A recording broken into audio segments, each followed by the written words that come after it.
地方？四方馆，寡人知道你一定会喜欢。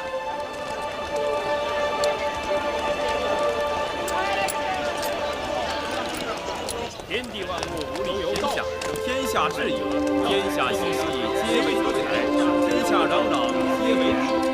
且看大家都讲得这般热闹，但谁又能够牺牲自我？大家是怕好胜，你我是两足半来，世人谋利，无利则化兵平战，有利则洒血断头。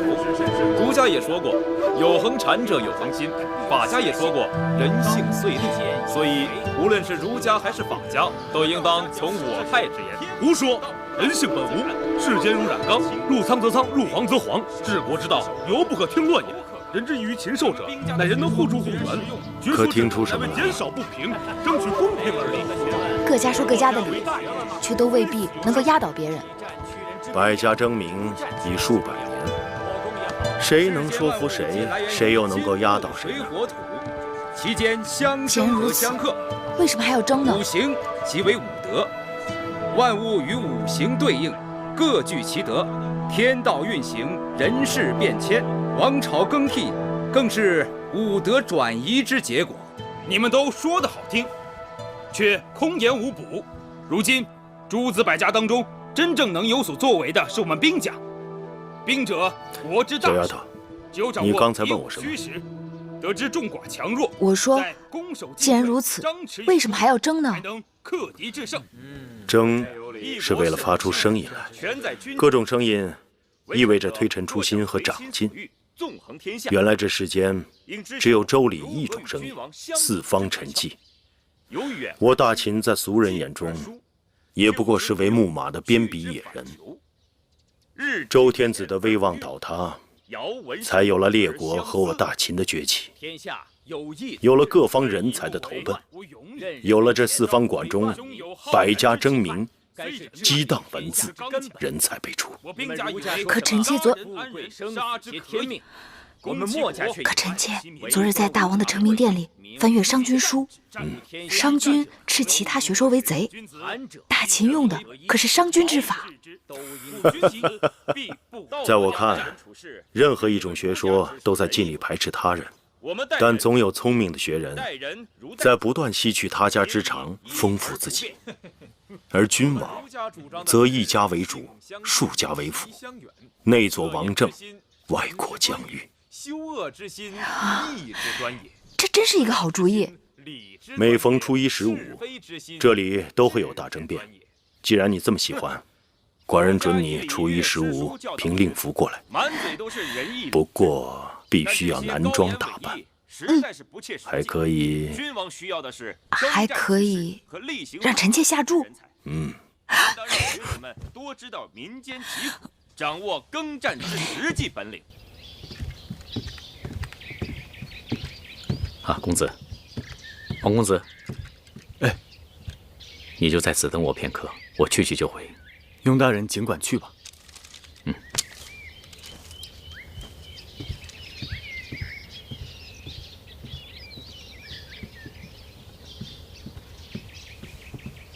敢问，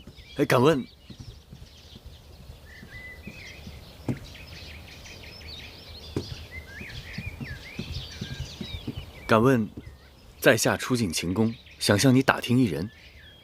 何人？是位楚国来的女子。这宫中楚国来的女子多得很。这个女子名叫芈月。你是何人？怎敢大逆不道，直呼芈八子的名讳？她与你有何干系？哦，在下也是楚国人。这宫里宫外楚国人多得很，都借着楚国二字来攀附八子。你四处打听他，到底想做什么？啊，母亲。雍大人，不知你在问什么呢？这位公子是随我进宫办事的。小的不知，这位公子是跟雍大人一起的，多有冒犯。我们这就告退。雍大人慢走。走啊。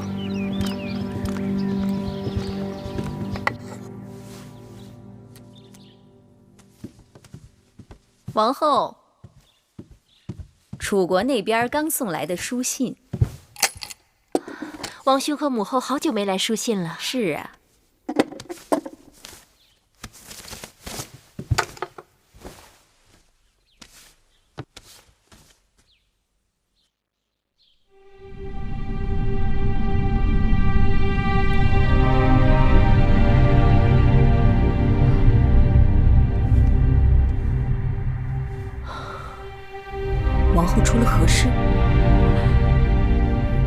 我现世了。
知道魏后去了，孟昭氏和景氏都亲自过来祭拜。可直到此刻，那个芈月不仅没有露面，连声问候都没有。今日我还曾特地去会院通报魏后故去的消息。仙儿慧儿好歹还说了声请王后节哀顺变的话，可那芈月就坐在屋子里，竟然连眼皮也不眨一下。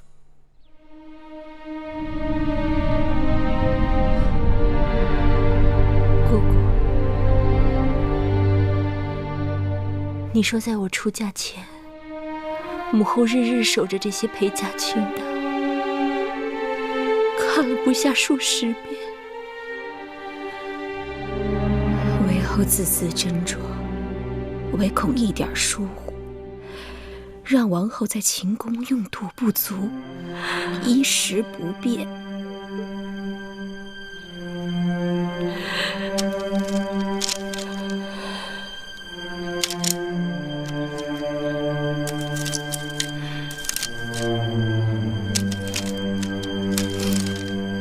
这清单上全是母后的心血，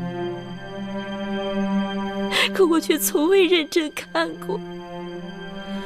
王后出嫁，魏后可谓喜极忧戚，柔肠百结。母亲，孩儿不孝，皆悔莫及。王后不必自责，魏后指望的就是王后在秦宫根深叶茂，成就子孙帝王万世之业。戴瑁受魏后恩典与责，定会替魏后照料好王后，活一日便会竭尽全力保王后在秦宫平安。姑姑，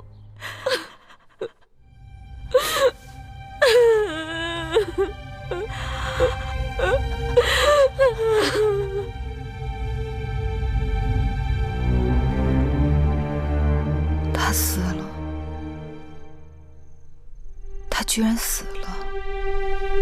死了？谁死了？魏后死了。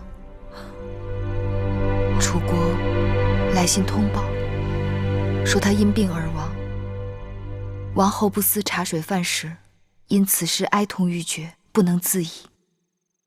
宫中无人能解他心结。王后闭门暗自伤心，魏后尽管刁蛮，但对王后却是百依百顺的。若不是因为对舒姐姐的娇宠，我的性命也早就没了。那么一个心狠手辣的女人，不知她死时想的是什么？她一定想不到，自己竟然会死在我的前头。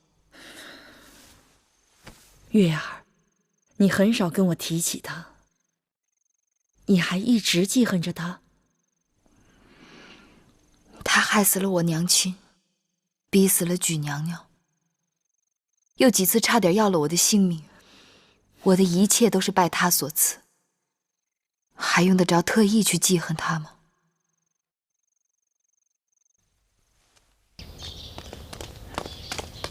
先生，公孙先生，你怎么来了？我今日来也是迫不得已。出什么事了吗？先生是否曾有块符节交给义渠人使用？确有此事。那是在秦王迎娶新王后之前，我借给他们的。当时说好了，用完之后即刻奉还。但是因为事情没有办成，他们却也赖着不还给我。这事情都过去2、3年了，我现在正在想办法与他们交涉。先生不必痴心妄想了。前些日子，我们在义渠国的密探秘密通报，早在半年多前，秦国的雍瑞大夫以重金从义渠王手中买走了那块符节。什么？这怎么可能？如果真是如此的话，秦王为何待我从无异样之处啊？那不过是猫戏老鼠的手段而已。眼下先生随时都可能大祸临头。事不宜迟，魏王已经为先生做好了安排。8月初1，我在城外接应先生离开咸阳。这是给你准备的出城符节，这是伪造你身份证明的注册。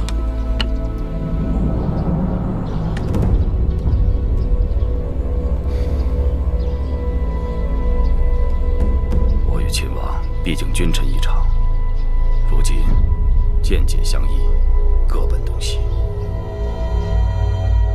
再见，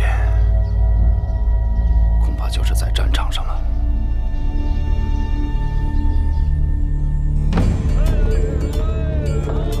走吧，下一个。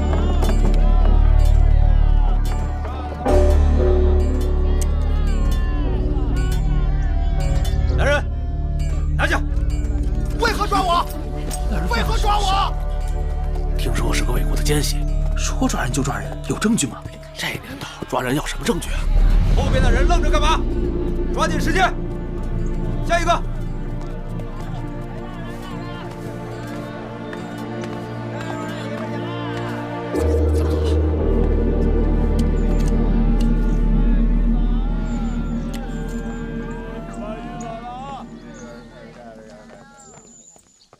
放行。下一个。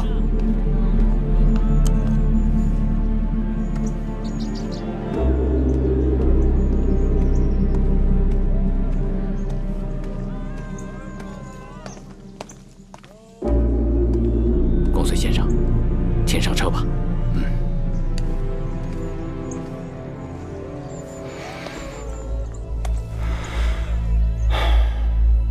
我若再回来，必是率领兵马入咸阳。我要让你等知道，谁才是真正的无双国师。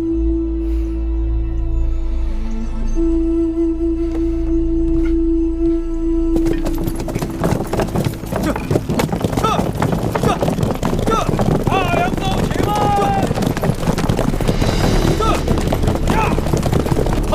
快！停下！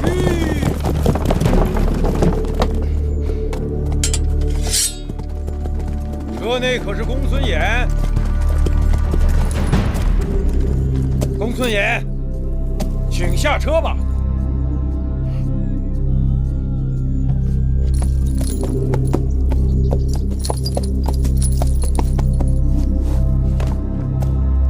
先生认错人了吧？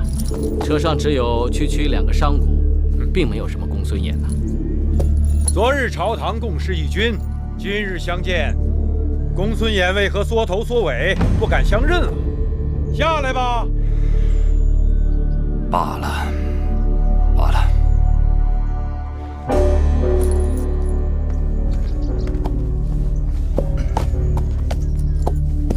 既然如此，楚离子不必对我言语羞辱。我公孙衍不过是想出趟远门，不劳楚离子相送啊。身为大良造，出行光明正大，何苦要乔装打扮？公孙先是位高权重，乃大王的左膀右臂，怎能不辞而别呢？昨日座上客，今日阶下囚。大王待臣下3心2意，令天下人寒心。大王对你仁至义尽，倒是你公孙衍朝秦暮魏，手鼠两端。带走。是。慢着，慢着。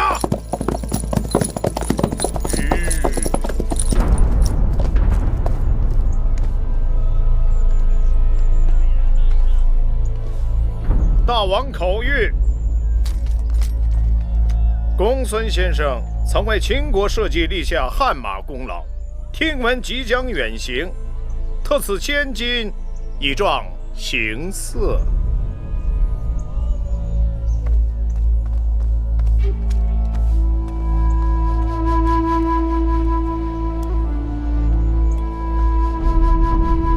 这个符节是大王叮嘱一定要交还先生的，先生不会不认识他吧？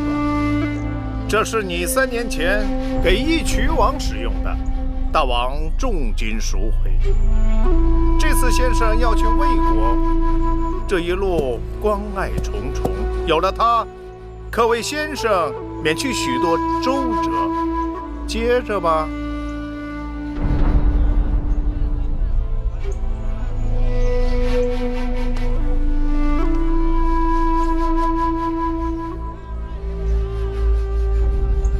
楚离子，放行吧。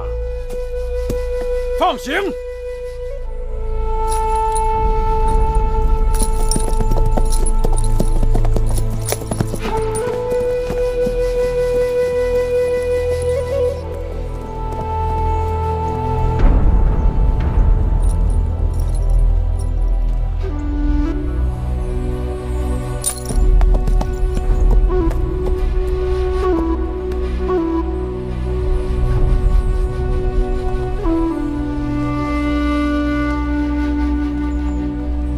公孙先生，慢走。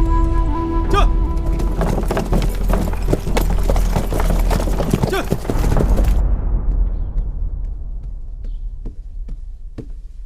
大王，公孙衍出走魏国，必成大患。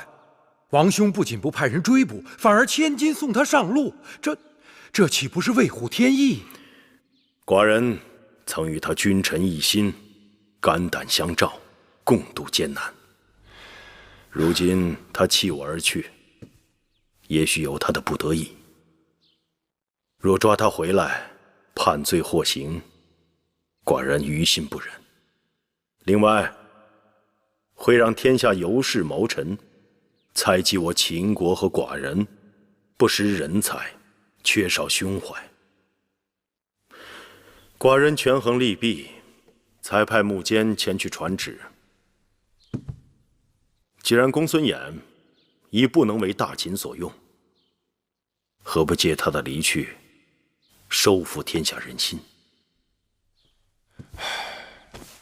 王兄高瞻远瞩。不过放走了公孙衍，那魏国埋在我们中间的那些暗桩怎么办？全部起出来，不管牵涉到谁，捉！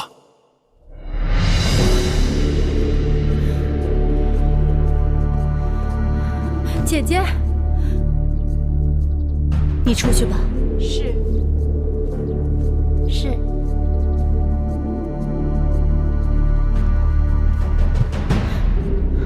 姐姐，公孙衍出逃魏国，这事儿你知道了吗？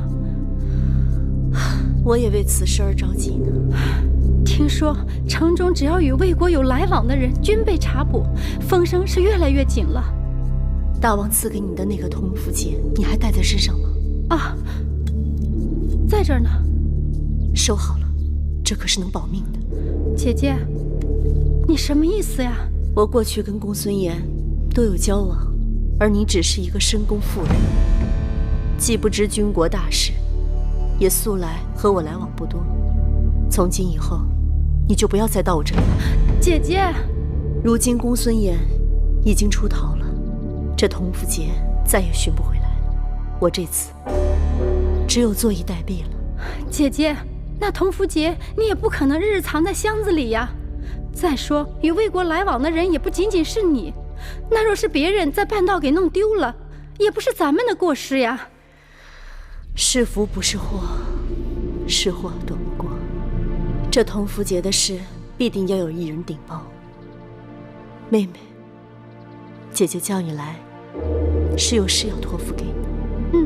你我虽非异乃同胞，但因从小一起长大，胜似亲生姐妹。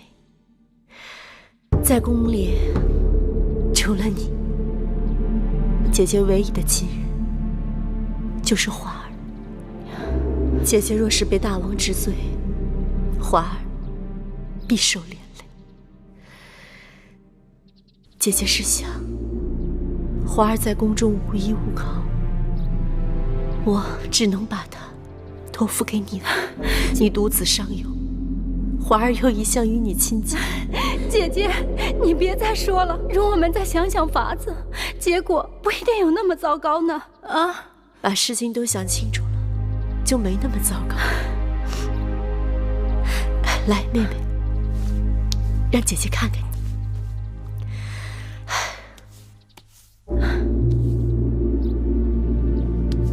你说这时间过得还真是快，这转眼我进秦宫已经近20年了，而你也有10几年了。那时候你还是一个毛手毛脚、经不起事的小丫头。记得那年你失手打碎了大王的一个碗，吓得你躲到了交房殿的偏殿，浑身发抖。姐姐，后来还是你替我顶了罪，还被王后罚跪了2个时辰。逝者如斯夫，你已为人母，姐姐也老了。姐姐，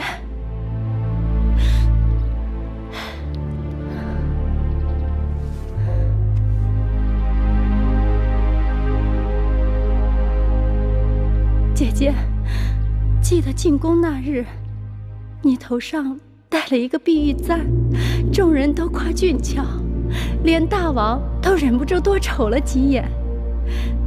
那簪子可还在吗？在。姐姐，你把它赠予我吧，以后也是个念想。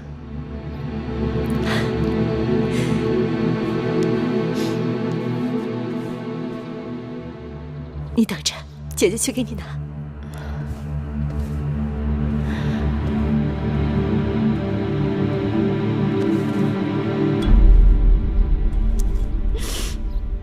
姐姐，我的孩儿就托付给你了。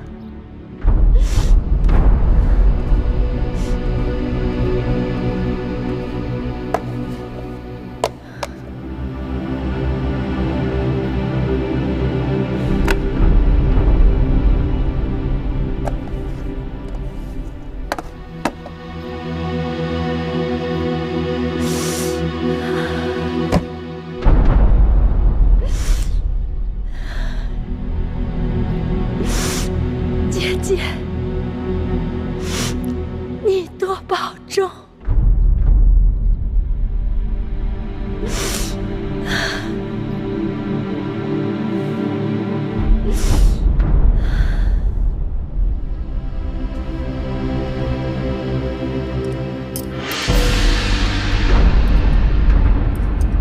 你们想干什么？贵嫔夫人就敢闯进来！夫人，奉大王之命，查办魏国奸细案，内府要传唤你身边的采凡，请夫人允准。我身边的士人都忠心耿耿，没有奸细。如若你们要带人，还是带我去见大王吧。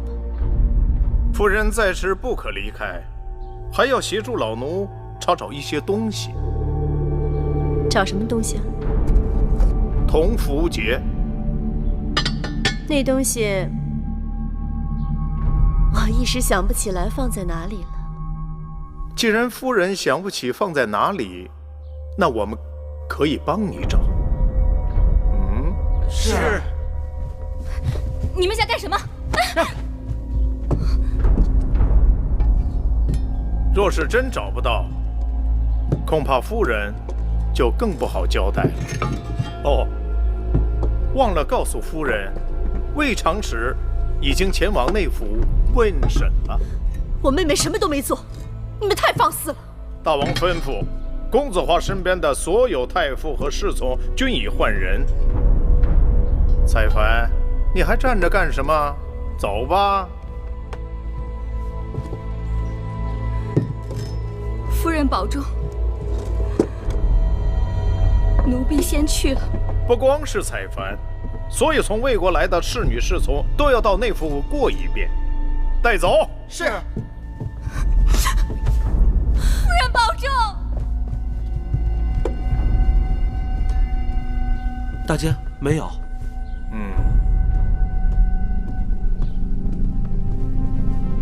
禀告大姐，铜符节找到了。是小的在正殿的首饰盒里找到的。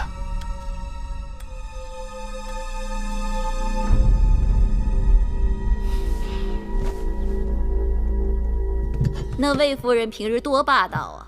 如今眼看着她手底下的人一个个的给拉去过审，总算是出口恶气。可不是，大王可算要跟他们算总账了。下毒害王后是一档子，勾结一群人打劫是一档子，借着国美人上吊陷害咱们再是一档子。那魏氏姐妹死多少回都不算多。这要是在咱们楚国，割鼻子挖眼睛，再砍掉他们的双脚，只怕眼下还伤不到魏夫人毫毛。查铜符节都以为魏夫人定跑不了了，结果呢，魏长史的铜符节没有了，魏夫人的还好好的在首饰盒里装着。谁都能看出来，那个魏长史就是个替罪羊啊！魏夫人才是真正的幕后主使呢。你们两个去膳房看看，给王后煮的百合莲子粥该好了，让他们拿兵给镇上。是。奴婢看着王后有心事。魏夫人他们倒了，照理说我该高兴，但心里却是害怕。王后怕什么？当初秦楚联姻，王兄指望秦国能助楚国称霸天下，母后更是深信楚国强，我在秦宫势力必定也强，时时能帮楚国说上话。可结果却是秦强楚弱，秦进楚退。现如今我在后宫，哪句话该说，哪句话不该说，全要看大王脸色。假如有一日朱由蒙了心，一步走错，魏夫人就是范例。你们都以为大王是在帮咱们出气，其实若不是大良造挂印出逃，大王说不定还由着魏夫人他们在后宫耀武扬威呢。如今收拾他们，却让你们这般惊喜若狂。但只要魏夫人倒了，后宫就没人能与王后作对了。真的吗？不对，奴婢忘了那个狐妹子芈月了。王后是不是说那芈月？我不是这个意思。就算芈月想作怪，也绝非王后的对手。王后是正宫，有嫡子，魏夫人倒了，公子华已经没有机会了。接下来王后就要把心思放在立嗣上。一旦大王立公子为太子，那王后的位置不就高枕无忧了？话是这么说，但是大王疑心最重，此事容易弄巧成拙。要不然咱们让芈月替王后出头，眼下那狐妹子可以随意出入成明殿呢。唉，自打母后去世，我与芈月也冷了许多。一想起母后与他的纠葛，心里难免郁闷。魏后过世，与他脱不了干系。姑姑又来了。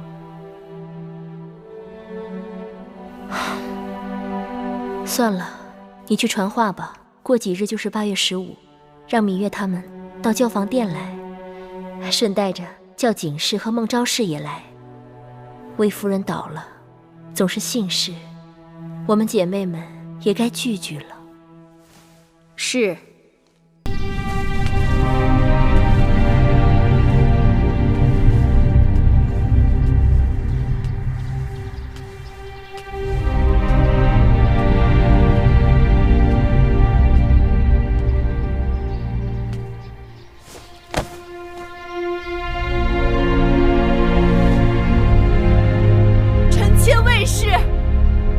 求见大王，臣妾有罪，求大王赐罪，千万不要殃及无辜。臣妾魏氏求见大王，臣妾有罪，求大王赐罪。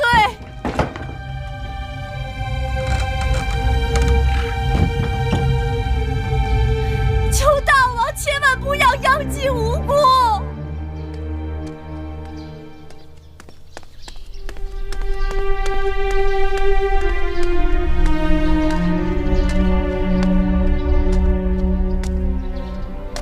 魏夫人，夫人还是请回吧，大王不会见你的。既然大王不肯见我，求大监代我呈上这封血书。夫人为何要为难老奴啊？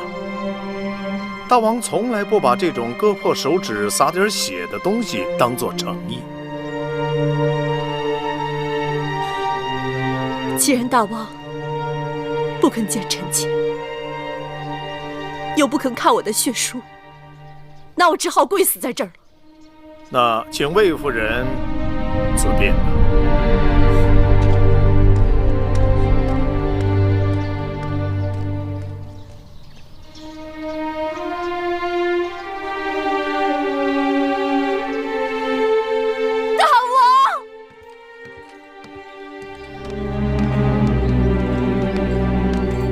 八子，公子华，八子请留步。樱花有话要说。母亲大错已著，覆水难收，更曾屡屡为难八子。望八子宽厚慈悲，不要与他计较。大王若不计较，芈月自然不会计较。谢夫人宽厚慈悲，樱花来日定投之以桃，报之以李。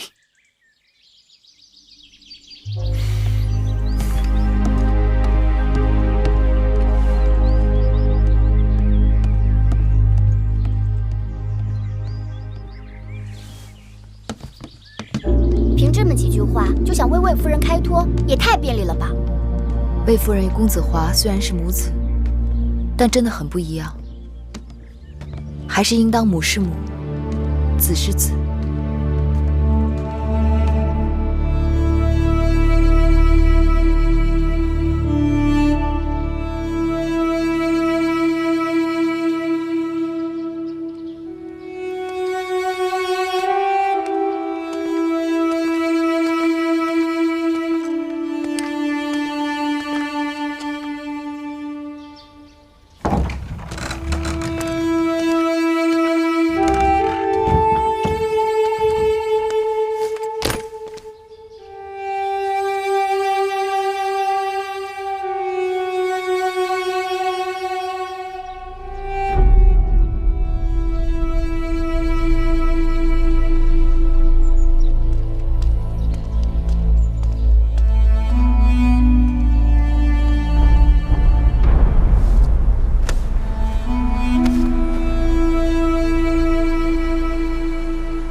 樊长史病了。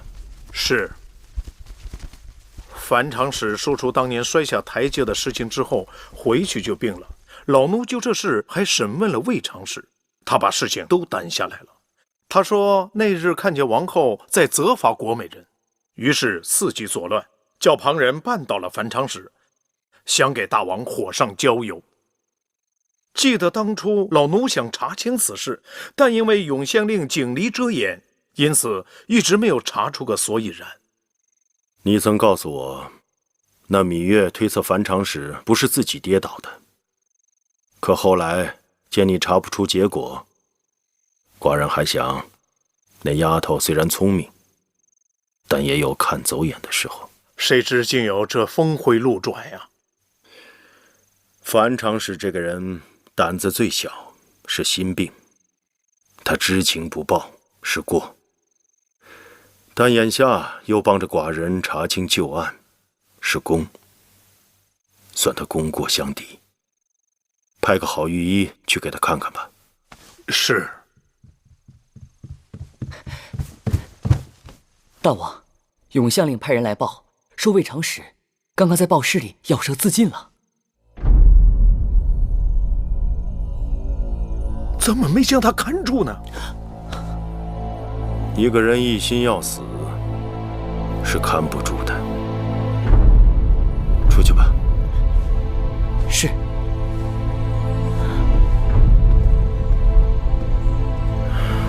可惜啊，她是寡人宫里最懂得腌制干果的嫔妃，以后再也吃不到她腌制的蜜杏了。魏夫人还跪在殿外吗？是，已经整整1日了。公子华也来了。华儿也来了，就跪在大殿外。到此刻也已经有2个时辰了。算了，让他们起来吧。去告诉魏夫人，让她回去好好闭门思过，痛改前非。不然，寡人再不让华儿与他相见。是。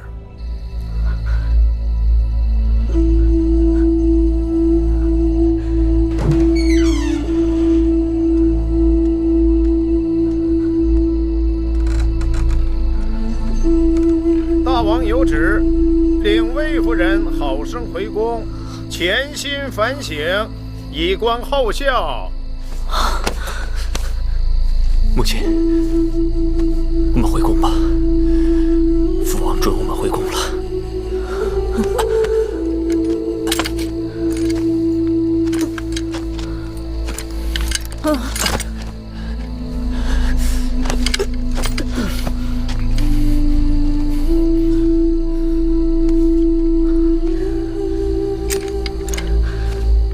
不要扶，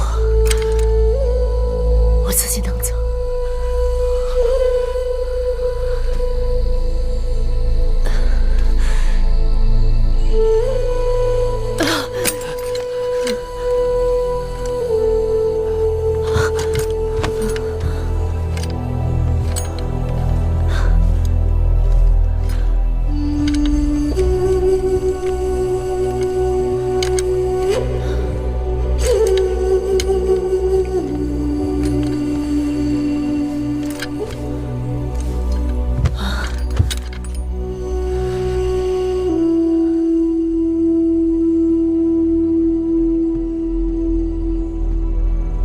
夫人，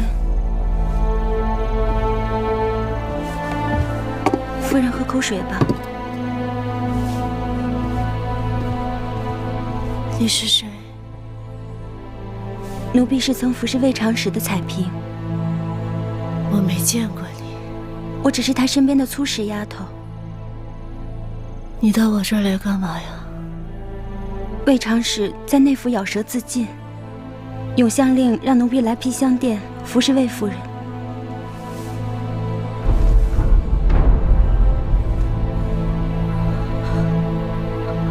你说他咬舌自尽了？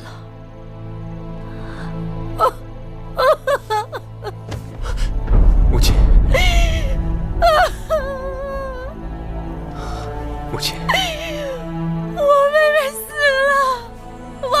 死了。还有再犯前日以酷刑死在内府。夫人，保重身体。他们都是因我而死的。母亲这是何苦？请母亲莫要再伤心，身体要紧。母亲本可以有更好的选择。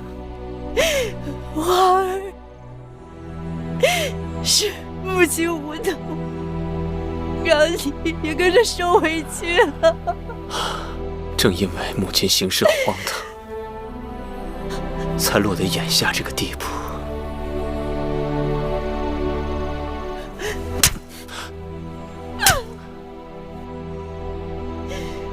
母亲就你这么一个亲人了。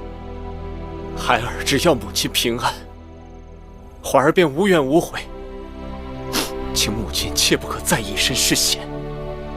母亲这么做，并非为了自己。我知道母亲所做的一切都是为了孩儿打算，但从今以后，请母亲不必为孩儿苦心周全，该由孩儿来庇护母亲了。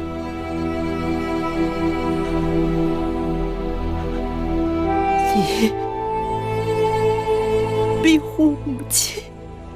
请母亲放心，母亲便是孩儿的天，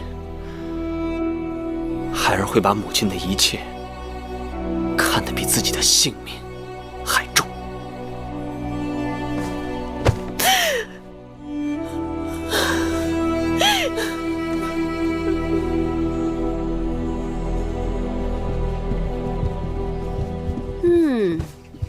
王后宫里的红枣汤甜而不腻，怎会这样适口？王后一定要交给妹妹。我还真教不得你。这红枣汤是芈月带来的，你问她吧。芈月妹妹，怎么做的？东西都是寻常的，法子却是魁梧的。把那红枣红豆用清水洗净，浸泡1个时辰，然后清水煮沸，加入去壳留肉的桂圆，再大火煮沸，文火再炖半个时辰。这红枣汤有安神补血、健脾养胃的神效，女子冬日喝它是最滋补的。妹妹，你吓死我了，这不比煎药还难呀？这可比药好喝多了。妹妹如今常在成明殿走动，定是大王也喜欢上了妹妹的红枣汤。大王爱不爱红枣汤我不知道，但是王后却是真心喜欢。你们也是幸亏有我，才有这口福，还不是看在我的份上？要不你们怎么知道这天下还有这么好的东西？哦，对了，你们知道吗？大王好像已经宽恕魏夫人了。樊长时虽说没有受到大的牵连，但被吓破了胆子，如今依旧病得不轻。因为魏夫人并没有丢失同福节，她的侍女采樊虽经内府严刑，却不肯吐口，死在内府。加之大王素来疼爱公子华，若拿不到确凿的证据，大王不会处罚他的。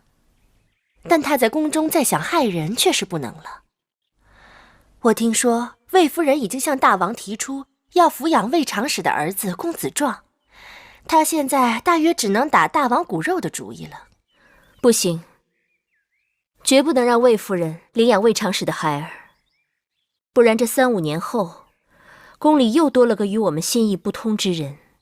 那姐姐打算怎么办？公子壮年幼丧母，孤独可怜，我是母后，照料大王的孩儿义不容辞。我会向大王提议，由我亲自抚养公子壮。不过魏夫人的儿子公子华一向被大王看重，谁知哪一日那魏夫人会不会于禁复燃？王后的当儿是嫡子，王后不如向大王提出早日立他为太子。当儿是嫡子，但立太子一事若过着急，反而会令得大王反感。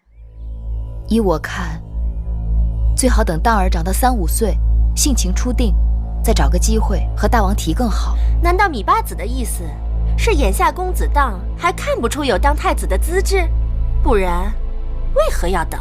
你可知欲擒故纵这4个字？凡事欲速则不达。好了，你们不要争了。今日只是姐妹相聚，何苦为了不相干的事情闹得不高兴？人之初，性本善。敢问阁下，可有见蝼蚁溺水而止之乎？此乃人之本性也。所以，我们儒家论人性，以善导之，自可罢兵止战，天下太平。好啊！儒家说的好。黄公子觉得这里怎么样？热闹吧？敢问阁下，可有见幼童系折花催我看到一个熟人，夺食霸物否？请自便。此乃人性本恶也，唯我法家倡导，以法相授，知其恶，治其恶，天下方能严整有序，令行禁止。哎，此话差矣。雍大人才能治天下。张子，民为贵。有些时未来这里比之前更热闹。是叽叽喳喳的，像个大集市。你那套人证的说法，明明来都来了，自欺欺人。凑个热闹。下一注，咱们赌一下，看谁家会赢。好啊，既然来了，就不能空手而归啊！好，你们道德家的学说好是好，但是不如我们兵家的实用。人可以贫贱，但不可以受辱；可以富有，但不可以糜烂。黄公子，国民不必好战，但必有血那是气养我新来的一个门客，公子倩。见义不为，他来自楚国，满腹经纶，只是执意不肯入朝为大王效力，所以眼下是暂时屈居在我的府中。公子倩，啊？学说虽然实用，却过于功利了。怎么，张子与他相识？啊，唉，眼花了。跟张仪之前的一个故人很相似罢了。哦，看差了。一天到晚只会空谈清净无为，于事于人有何用处？一派胡言。我们道德家的道法自然，与时迁移，应物变化。看似无所作为，实则无所不为。好，兵家好，法家好，兵家好，法家好，道德家好，儒家好啊！道德家好，道德家好，兵家好，法家好。公子，以诗书礼乐教化百姓。今日辩论明明是我们儒家获胜，你为何不投我们的注啊？鄙人并非不赞成儒家的克己复礼。只是诸侯相争，天下大乱，克己复礼难以实行。可就算你不赞成我们的学说，也别投法家呀！这法家治国简直是一派胡言。照他说的做，那君王们都独视、独听、独断，那岂不是一言正而天下定，一言以而天下米吗？想要富国强兵，就要依法治国，讲究诚信，法布于众，使万民知所必救，能够以法自戒，也能够监督官吏公开断案，防止罪犯法外求情。法家以为民之性饥而求食，劳而求逸，苦而所乐，辱则求荣，此民之情也。若能利用百姓趋利避害之心态，惩恶扬善，也没有什么不好。差矣，法家哪里是惩恶扬善？他们是让百姓不堪重负，苦不堪言。他们不是说民弱国强，国强民弱吗？他们要的是强义国君，而弱天下之百姓。先生，这是断章取义。法家提倡不别亲疏，不输贵贱，一断于法。君臣上下贵贱皆从法，法不阿贵，绳不绕曲。王公大臣犯法，与庶民同罪。月儿，公子所言甚是。月儿，哎，公子借一步说话。来，公子坐，领教了。张子，你快放开我！你这是做什么？黄公子死而复生，恍如隔世啊！我在里面见到月儿了。见到谁？我见到月儿了。芈月已经被秦王封为八子，他怎么可能出现在这种鱼龙混杂的地方呢？不可能，我看得清清楚楚，他就是月儿。哎，你听我说，久别重逢，你要是不嫌弃，陪我饮2杯。张子，咱们来日方长。公子卿，我有要事跟你谈，事关你和芈月的生死。走，哎，来，这儿。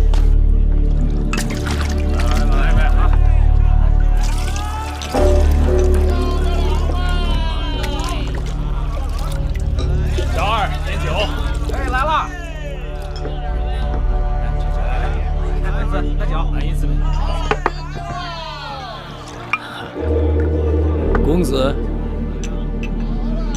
我如今该叫你公子倩呢，还是叫你公子歇？公子倩吧。公子倩，公子倩，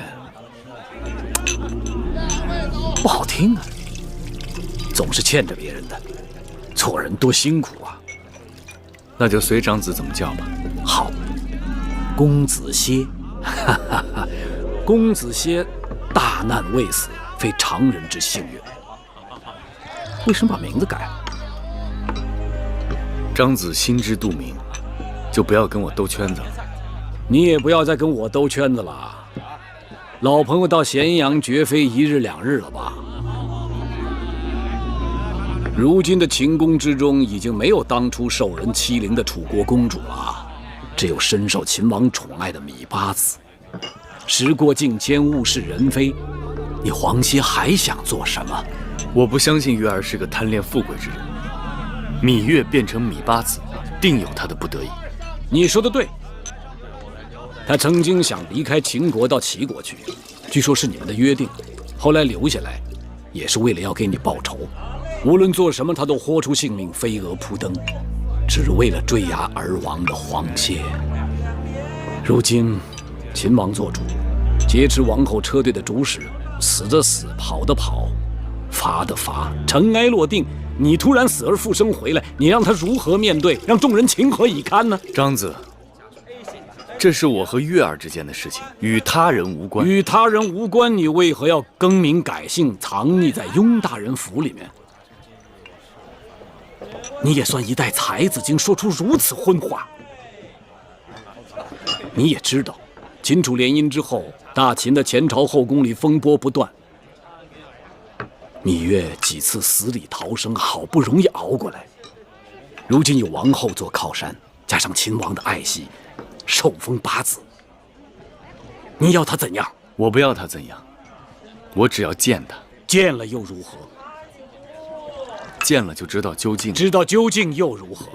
知道究竟了，就会有机会。那样会害了你，也害了他，就为一探究竟。张子，难道你有保全我和月儿的其他法子？当然有。你离开咸阳，回楚国，我给你备下盘缠，或者你想去哪儿都行。我黄歇不远千里来到咸阳，我是不会弃月儿不管的，我一定要见到他。见，一定要见啊！身为男儿，为情至上，哪管他洪水滔天就害到别人，哪怕牵累到芈月公主都在所不惜，一定要见到他。我佩服。张子，多谢你的心意，在下告辞了。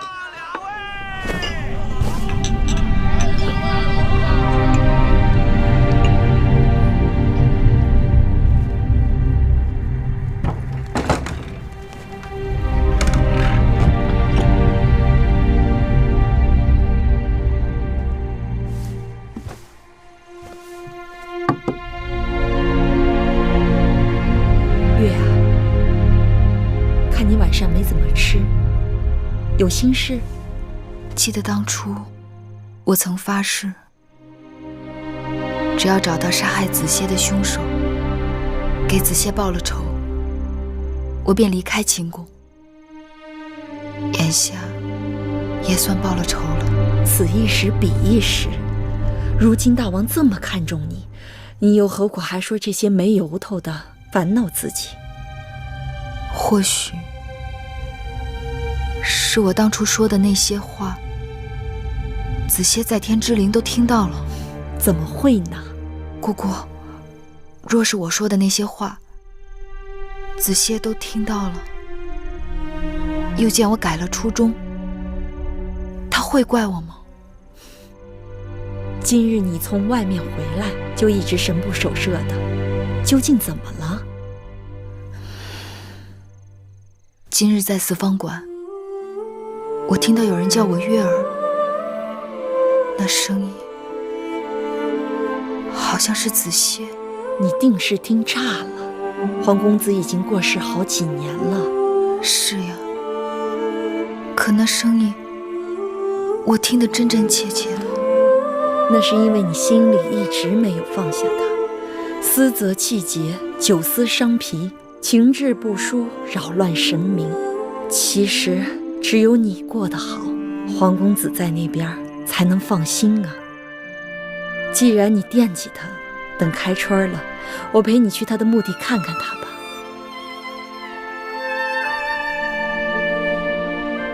今日我投的是道德家，我打赌赢的笃定是道德家。哎，有道理啊！我看啊，儒家要赢，虽然我投了墨家。哎，初一赢的是法家，依我看，今日还是法家。哎，为什么呀？为什么？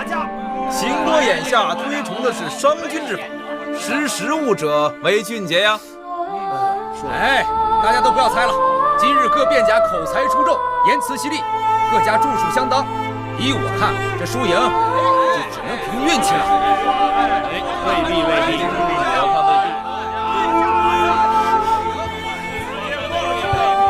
月儿，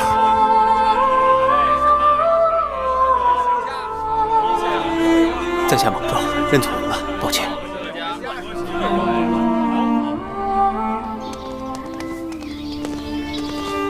魏良人，米八子，魏良人近来可好？多谢八子惦记。上次向八子讨要了红枣汤的做法，回去吃了一阵子以后，果然立见奇效，夜夜睡得安稳。睡得安稳比什么都强。马上又是年末了，我想绣几个荷包当做打赏的物件儿。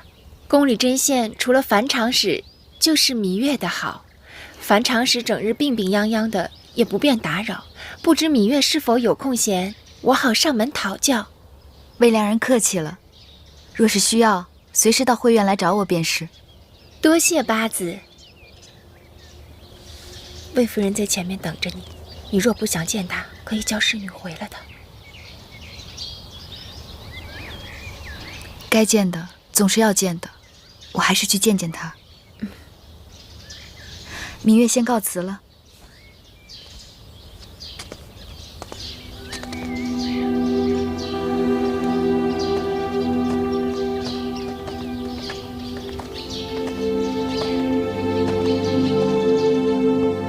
魏夫人，芈月，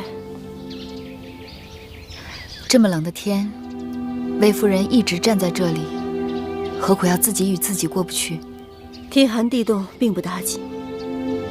八子若是不嫌弃，可否借一步说话？你们先回会院，去把魏良人要的绣花样子给找出来。是。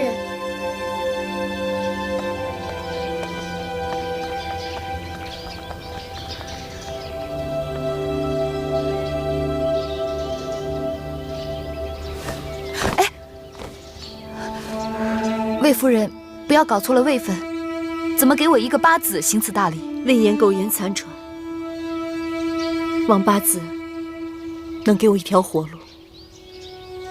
宫中之事，全在大王一念之间，岂是我一个小小的八子能够左右的？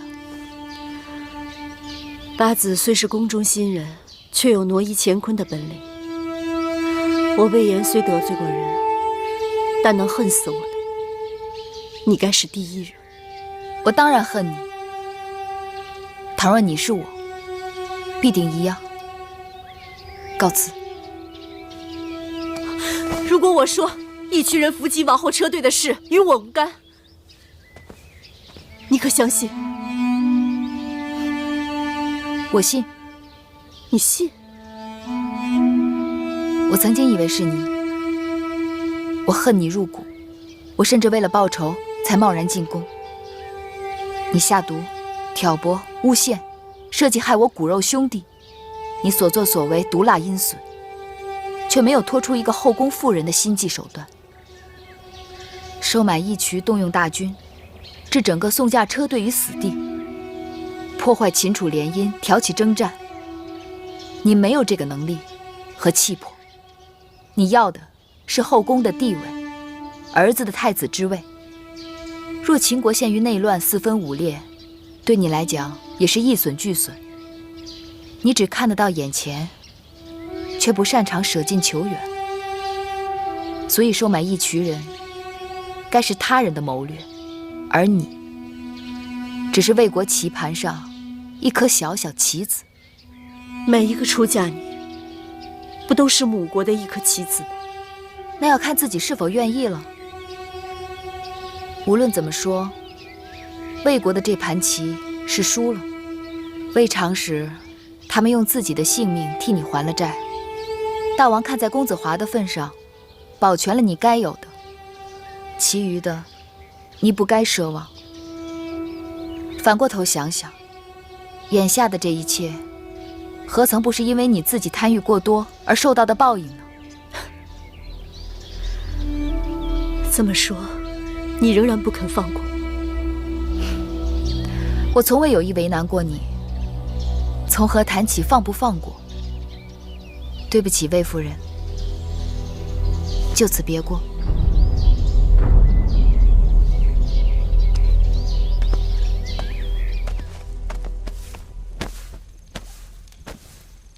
岁数大了，真是受不了这倒春寒呐！一日下来，这浑身的骨节都是疼的。哎，使点劲儿。哦，这宫里的琐碎杂物，师傅您用不着事必躬亲的，让孩儿们去做就好了。你们能让我放心吗？不是手笨眼拙，就是脑筋糊涂。万一有个闪失出了差错，大王怪罪下来，看谁去顶罪。大监，冰香殿的彩屏来了。这么晚了，他来干什么呀？魏夫人眼下是墙倒众人推，师傅您犯不上跟他纠缠，让他走吧。是。等等，宫里的风雨，你们才见过多少？让他进来。是。你们都出去。是。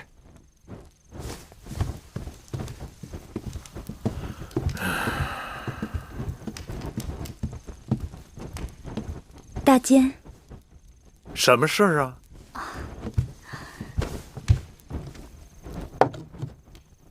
这是魏夫人孝敬大监的。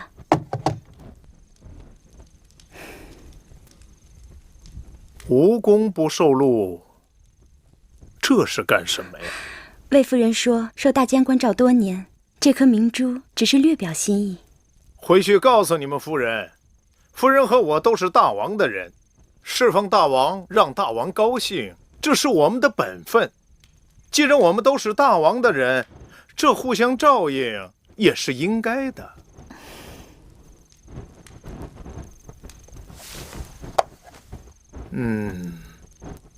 东西是好东西，不收吧，又怕你们夫人多心，那我就收下了。夫人还希望大监有机会在大王面前替公子华和魏夫人多美言几句。人在做，天在看。夫人好自为之，用不着我美言，大王心中肯定有数。魏王用尽手段，令公孙衍弃秦就魏，大王心中一直闷闷不乐。最近听说公孙衍正在四处游说诸国，想联手伐秦，真是恩将仇报，让大王恨不得立即出兵讨伐。夫人，母亲说什么了？那大监收了明珠之后，说天色已晚，要休息了。他收了东西，不该如此。你爸从进门到出门，他说的每个字都说来给我听听。他说，夫人和他都是大王的人，伺候好大王，让大王高兴是本分，彼此关照应当的。他还说什么了？他还说，人在做，天在看。人在做，天在看。不对，一定还有。他还说，他还说大王因公孙衍挂印出走，恨不得马上征讨魏国，奴婢只记得这些了。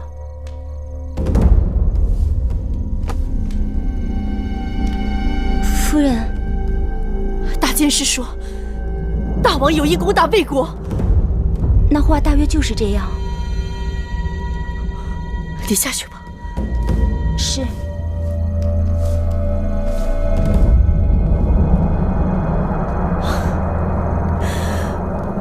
母亲，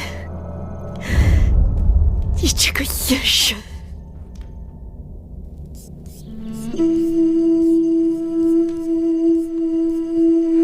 夫人，樊朝使来了。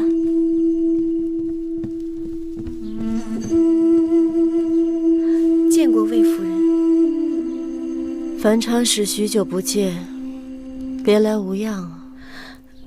姐姐该知道我一直在病着。是啊，是我们牵连了你。谁让你也是魏国的应女呢？夫人，我尽管病着，可是心里也还是惦记着姐姐的。那真是难为你了。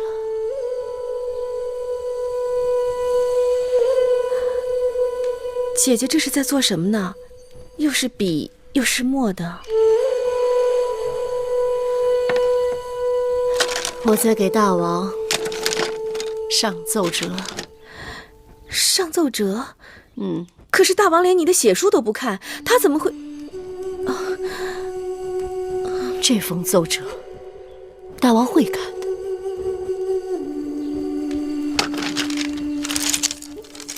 魏王十恶不赦，屡屡与我大秦为敌。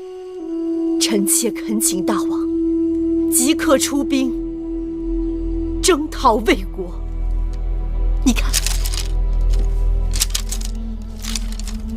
我愿意公子华阵前为将，当征讨先锋。夫人，你要公子华去征讨魏国？是啊，你这是……夫人，魏国可是夫人和我的母国呀。让自己的孩儿去征讨自己的母国，想必你是以为我疯了。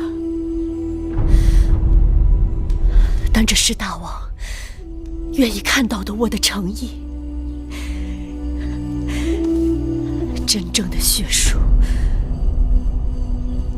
不用割破手指头，你仔细看看，这上面的每一个字都是血，都是血。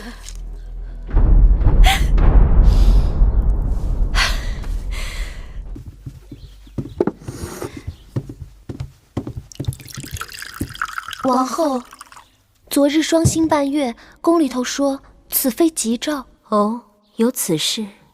大王已经让永相令准备东西到祖庙去祈福消灾。你们两个去膳房看看，我一大早就做了枣泥糕，公子闹着要吃，都这时辰了，还没给送来。是。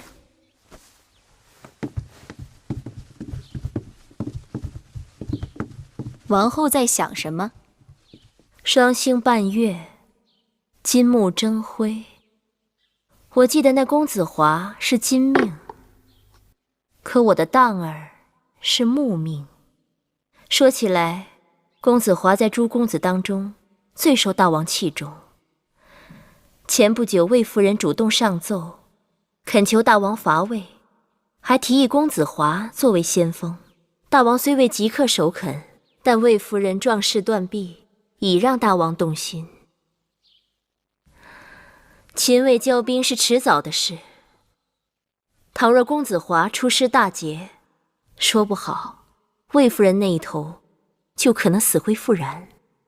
这个做母亲的还真是狠心，她就不怕战场上刀剑无眼？得想个办法让大王忽略此事。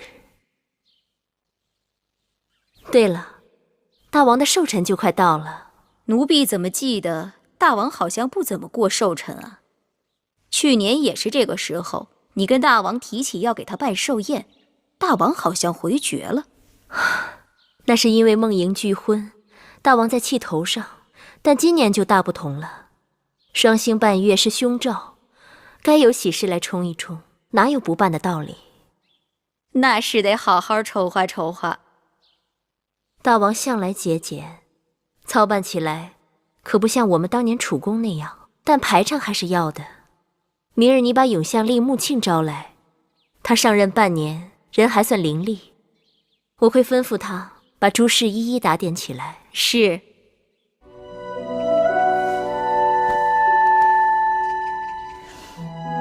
你们看看，怎么样？明日大王寿辰，王后要后宫嫔妃各自准备贺礼。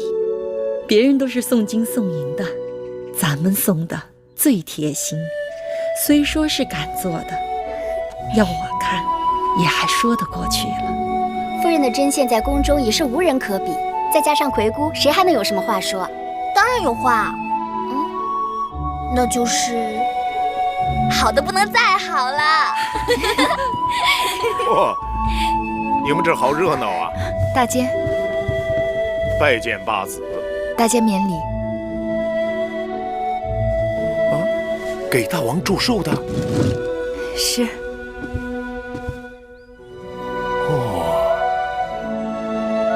这几手绣的真是活灵灵的，寿与寿又同音，的确很好。大监跟着大王，什么好东西没见过？能勉强入大监眼的东西，那就算是能过得去了。我夸的不仅仅是你的针线，还有你的心思。宫中不缺巧手的女人，但论慧心巧思，恐怕只有八子是第一份儿。大监谬赞。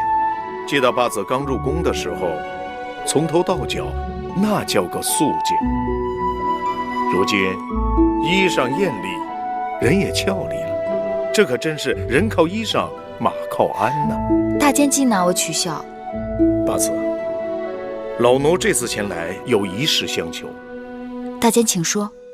近日前朝事情甚多，大王的心情不好，八子该花费点心思，借祝寿的时候，一定要让大王宽心解忧。那是自然。那老奴就告退了。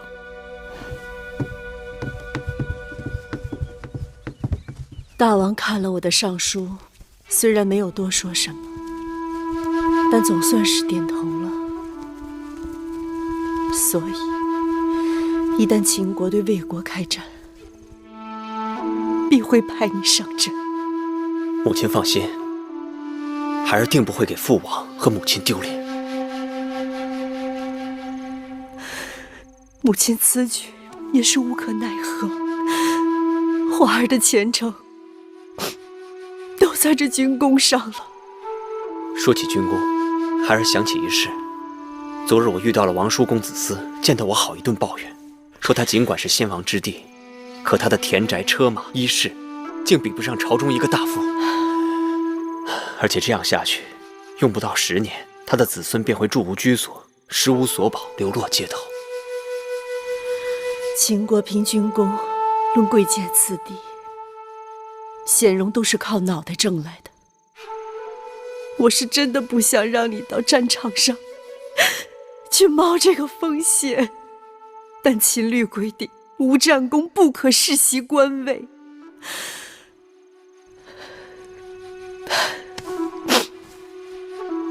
公子思在嬴氏旧族中举足轻重，你还是要与他交好。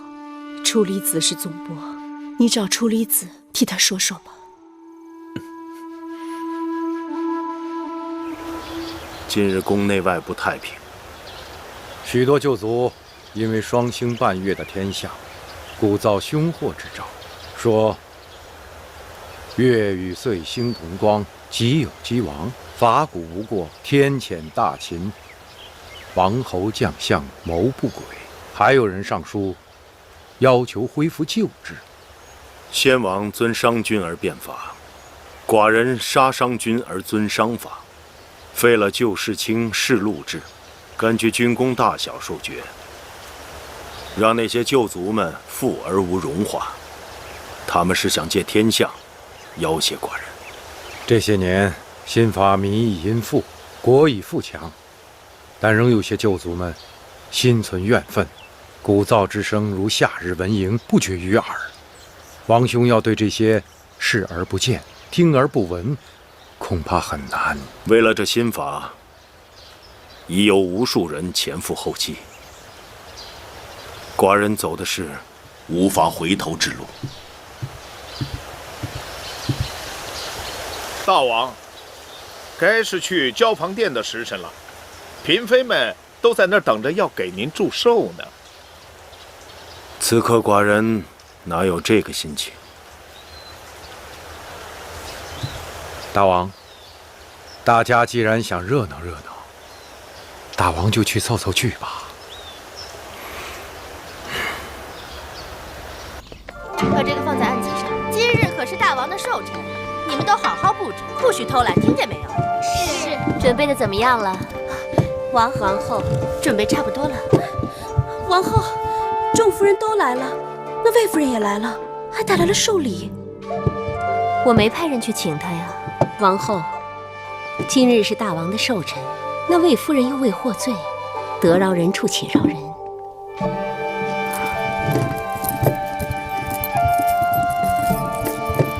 拜见王后，拜见王后，拜见。都免礼吧。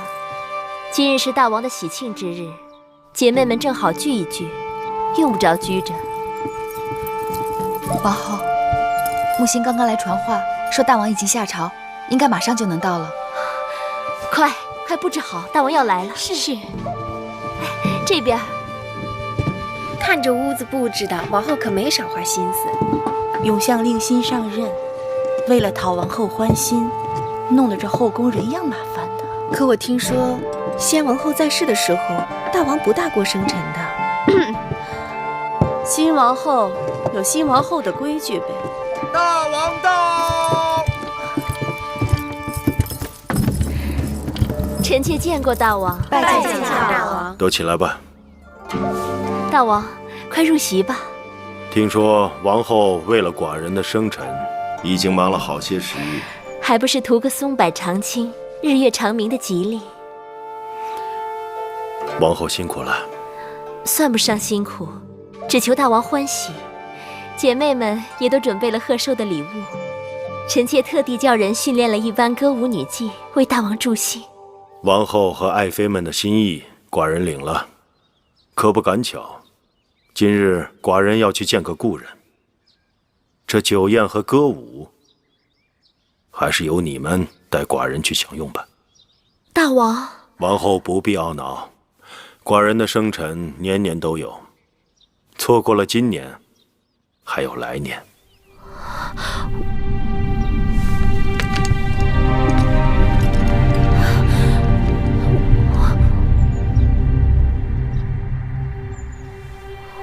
故人？哪一位故人？一定是大王看中的故人。大王的心思可不是我们这些做臣妾的能猜测得到的。说来也不奇怪，这些年大王并不重视自己的生辰。大监，王后，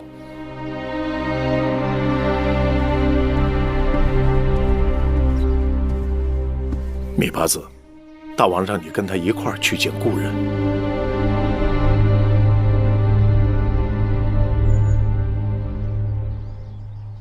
米八子，请。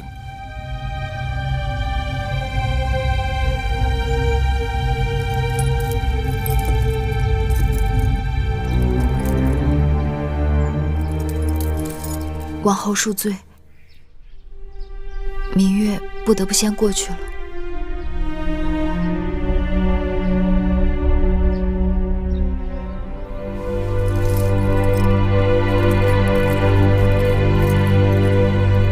大监，王后，能否告诉我，大王不过生辰的缘由？这老奴就不好多嘴了。那这寿宴怎么办？哦，大王说了，请王后和夫人们自便。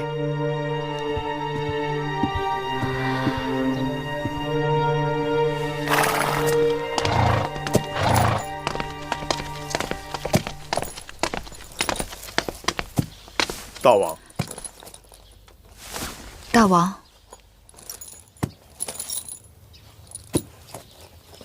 跟寡人出宫一趟。是。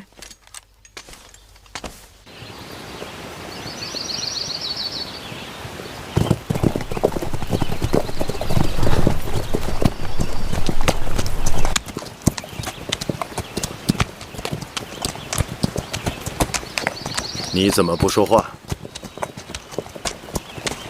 大王想要芈月说什么？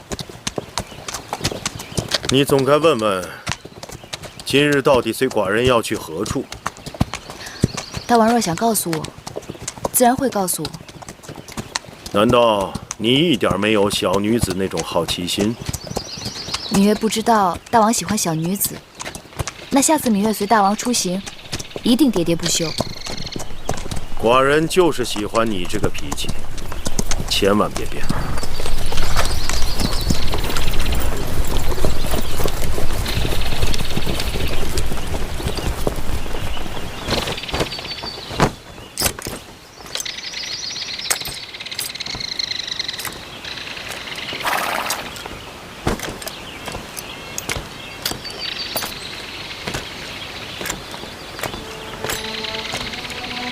跟着去吧，慢一点啊。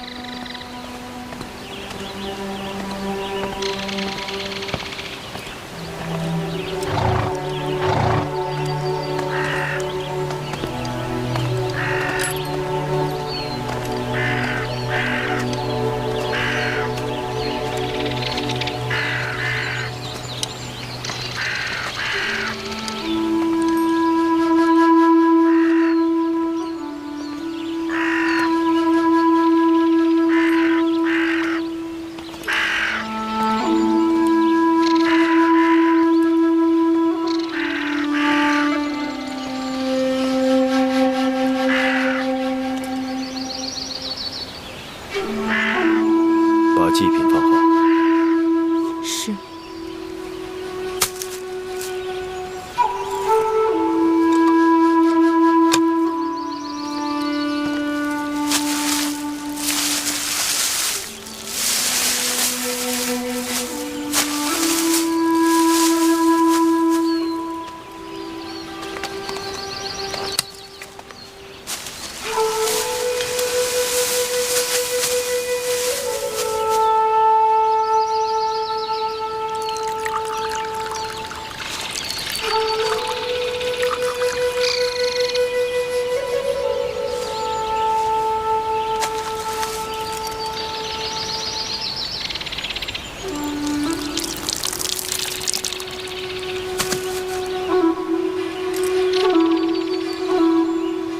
自君之后，世上再无一人可与你比肩。寡人一直以为，公孙衍能做寡人的另一个你，但没想到他逃离开秦国，与寡人去渐行渐远。当初你离开秦国的时候，可也怀着满腔恨意。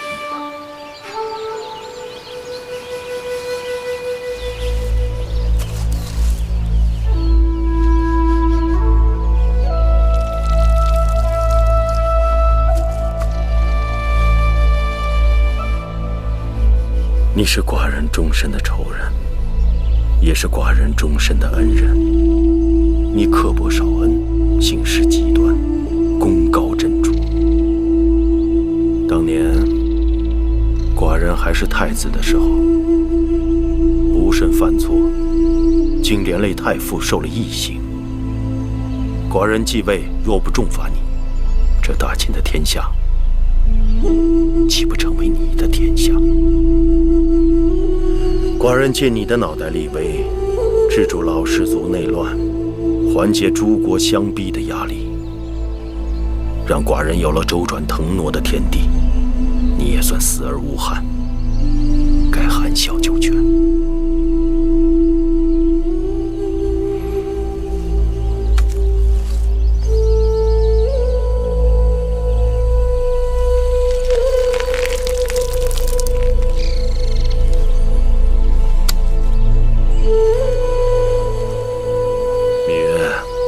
现在知道这里面埋的人是谁了吗？商鞅，商君。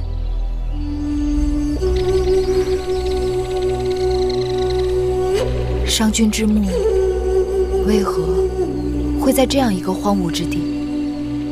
寡人继位后，将商鞅以谋逆之罪五马分尸，曝尸于世。后来商鞅的门人悄悄收起残尸，准备带到魏国去。经过关卡的时候被查获，弃尸而逃。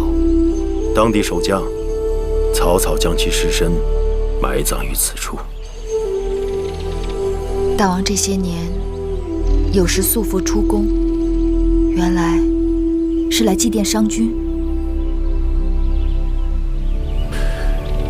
商君与寡人可谓祸福相连。世人有谁知道，商君去世之日，也正是寡人的生辰。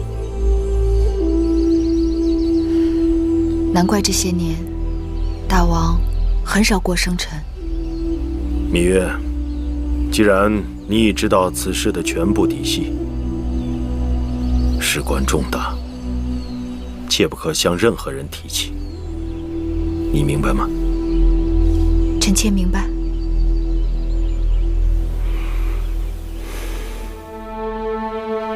大王生辰去见故人，要说陪伴，也应该是王后，哪轮得到他芈月？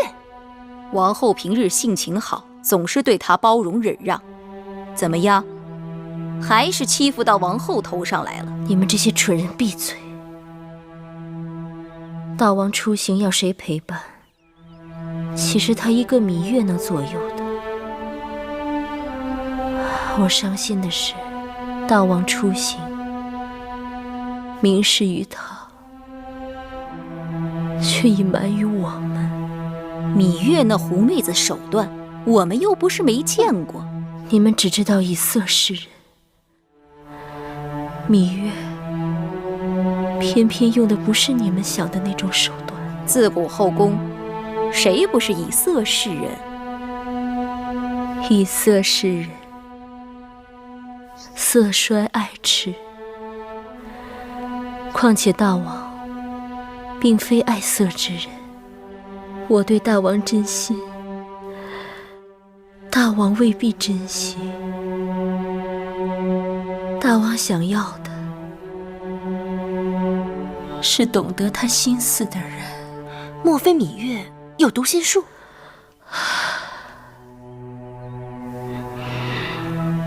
你们先下去吧，我乏了。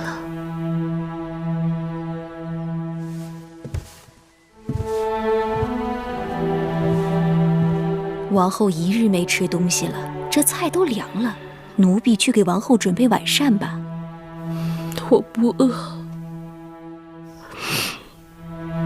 我只想一个人坐一会儿。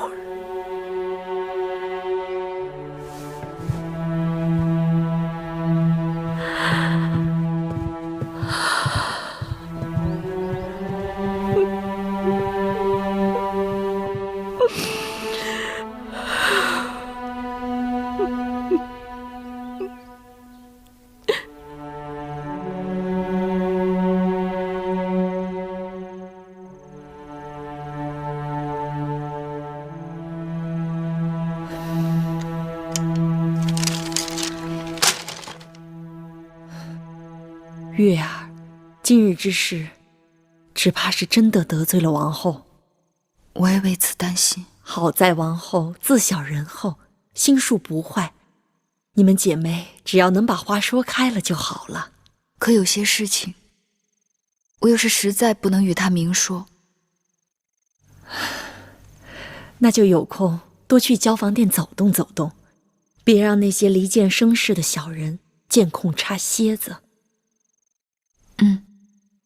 姑姑说的对，我这就去看看姐姐。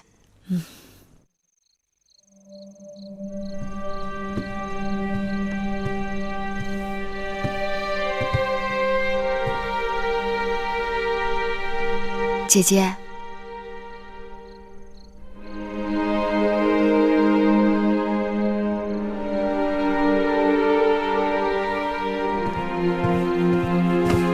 姐姐，你不是在生我气吧？没有。可姐姐分明是在生气。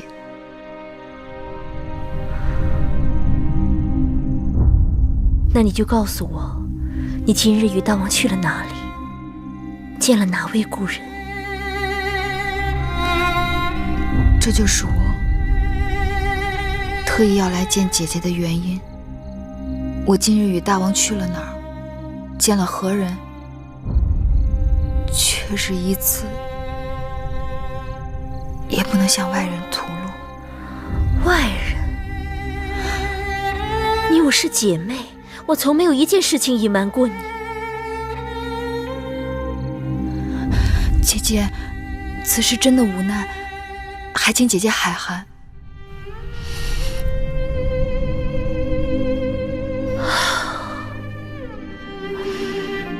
既然如此，你来我这儿，还不如不来。姐姐，真的抱歉，我不想得罪了姐姐，更不想与姐姐生分了，还望姐姐谅解。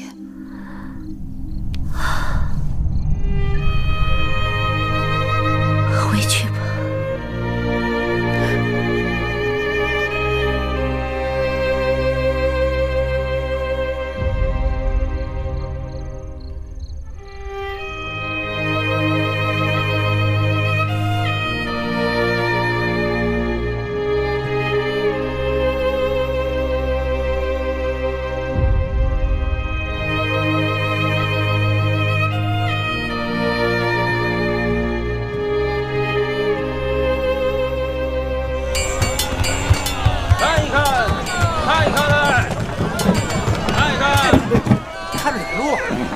对不住。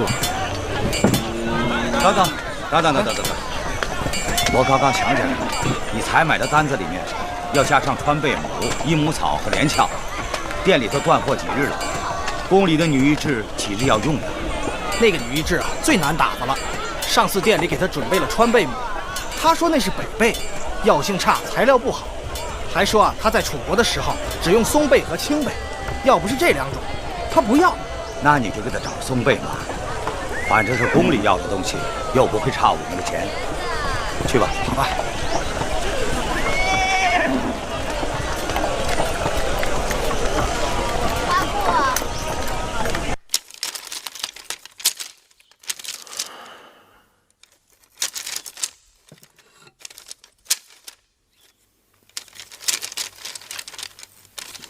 母监，水。哦，是大王。天太热了，该让永相令给各宫发送兵了。今年的天儿热得特别早，往常都是夏至才开始送兵，可眼下离夏至还有小半个月呢。等夏至到了，寡人要出宫去祭地。上回生辰寿宴，寡人撒了王后他们的信。这次夏至，赏些好衣料、首饰给后宫，让王后操持着办，也让他们高兴高兴。是。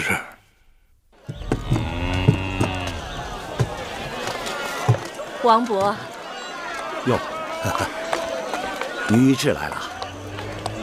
王伯，上次我要的那几味药准备好了吗？有了，都给您备好了，请稍等。好。白菜，新鲜的大白菜。益母草和连翘是最好的，这次的川贝母是松贝。好。谢谢啊。看一看。多谢。谢谢。慢走。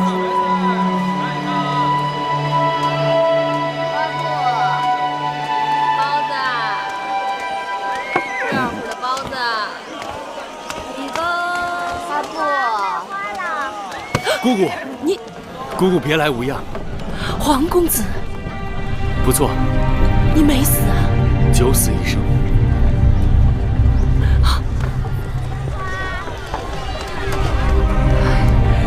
大家都以为你死了。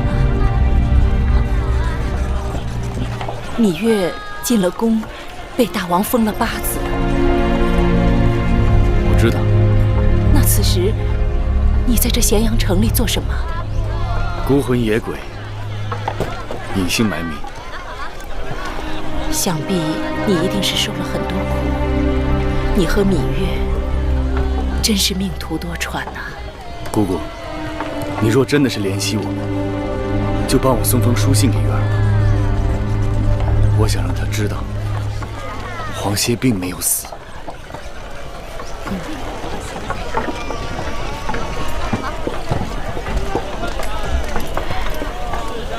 好吧。也真是的，这么热的天，看着这些毛皮就烦心。后宫这些琐事也是大事，首饰衣料都要公平赏给各宫妃子，多了少了，好了坏了，都可能辜负了大王的美意。我叫你们来，也是让你们给我出出主意，看看如何赏赐才好。是大王和王后的赏赐，凭谁还敢争不成？哼，哪有那么简单啊！每一样东西分到嫔妃们手中，都是带着斤两的。后宫女人闲极无聊，颠来颠去，就是在比较这分量。稍有差池，是非无穷。那王后说该怎样？先点点数目吧。素纱5匹，这素纱是由纤细如游丝的蚕丝织成，质地清透，如云如雾。可惜只有5匹，绫纹仅12匹。别看这绫纹不起眼，制作起来却很花功夫的。举纹锦24匹，皱纱16匹。王后，芈八子来了，让她进来。是。哎呀，最近几日，芈八子往王后这儿跑的可真勤呢。拜见王后。免礼。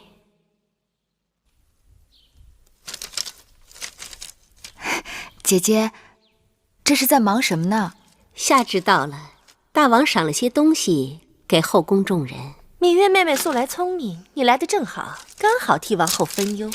大王还赏了些毛皮，我让人拿了些样子来，有狐皮、貂皮、狼皮、猞猁皮，数量不少。你们看是按人头分，还是按位分分好？就按人头分吧，省心省力。按位分好，免得乱了尊卑。依我看，数量多的就按人头分，数量少的就按位分排。那就照芈月的法子吧。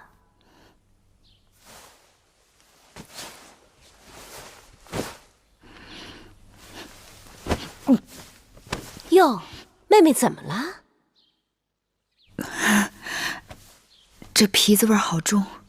芈月妹妹这身子可真金贵啊！王后在这忙活这么久，都没嫌味儿重，你这刚一来就受不住了。八子，你这是哪儿不舒服了？月妹妹，快坐下歇息。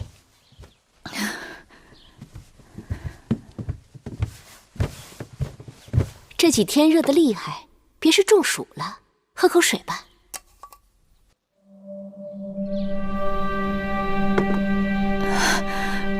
不知怎么的，我就突然觉得恶心。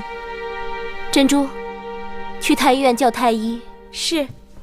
天气这么热，是人都会觉得不舒服。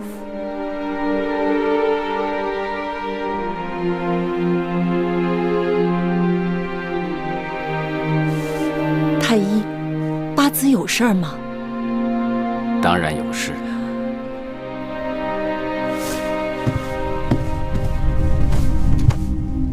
禀告王后，芈八子有喜了。你说芈月有了身孕？是的，王后。恭喜芈八子。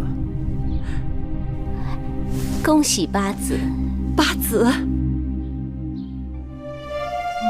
香儿，多加点冰块。八子怕热，然后再去膳房让他们熬点小米粥，那东西养胃。是。慧儿，再去拿个厚的软和的褥子过来。是。大热天的，弄那么一个厚褥子干嘛？傻丫头，你是不怕，你肚子里的孩子怕。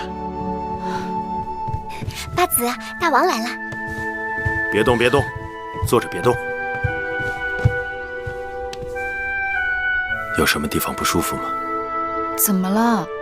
你们怎么突然都把我看成面人了？一捏就碎啊！从此你在寡人眼中胜过金枝玉叶，捧着怕摔了，攥着怕化了。木见到宣师殿禀报这个消息，寡人真是欢喜。这孩子来的意外？为何意外？寡人等他已经等了许久了。丫头，你的心比谁都野。寡人一直担心这宫中装不下，如今你有了孩子，你就会收心了，对吗？过去我的命是我自己的，如今有了这孩子，我的命就是这孩子的了。说什么傻话！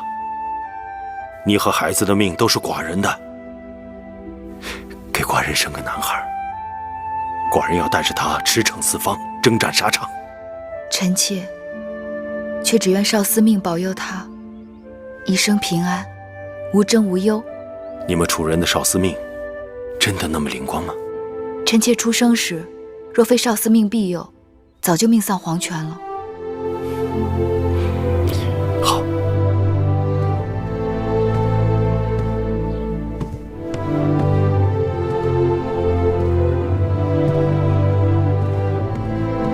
大王，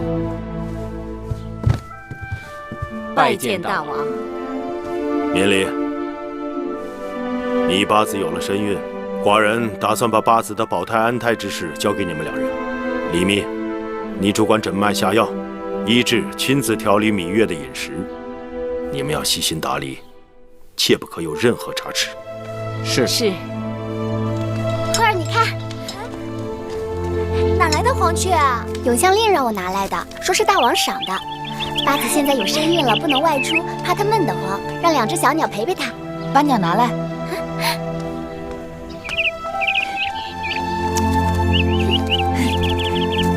我从小喜欢打鸟，但从来没有把鸟关进笼子里。把它们挂在屋檐下吧，让它们日日给你和孩子唱歌。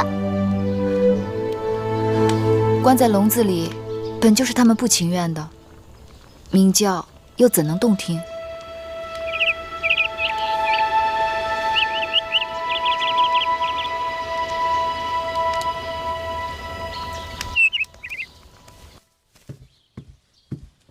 姑姑，你都做了大半日的针线了，也该歇歇眼睛了。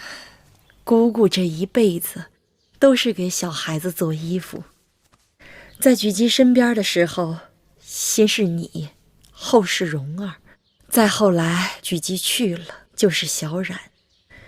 眼看你们这些孩子都长大了，我又开始给你们的孩子做衣裳了。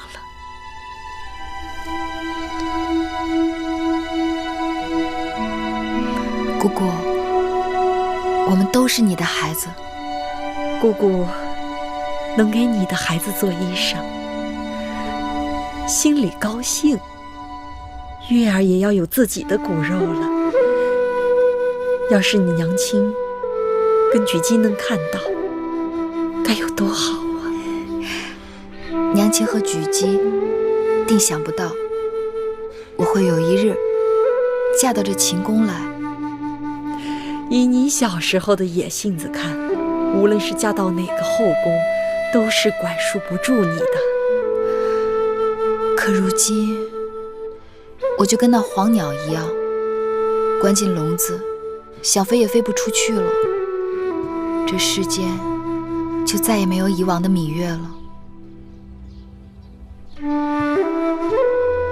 智姑姑，八子该喝安胎药了。智姑姑，大王让你到会院来照顾我，辛苦你了。只要你好，你腹中的胎儿好，我再辛苦都不算什么。女医治是看着你出生的人，如今又要看着你的孩子出生了，也是缘分。智姑姑，听你说起过你的独子金儿这2年到咸阳来做生意了，如今也该娶亲了吧？金儿去年娶的亲，眼下媳妇有了身孕，我也是要做祖母的人了。智姑姑好福气。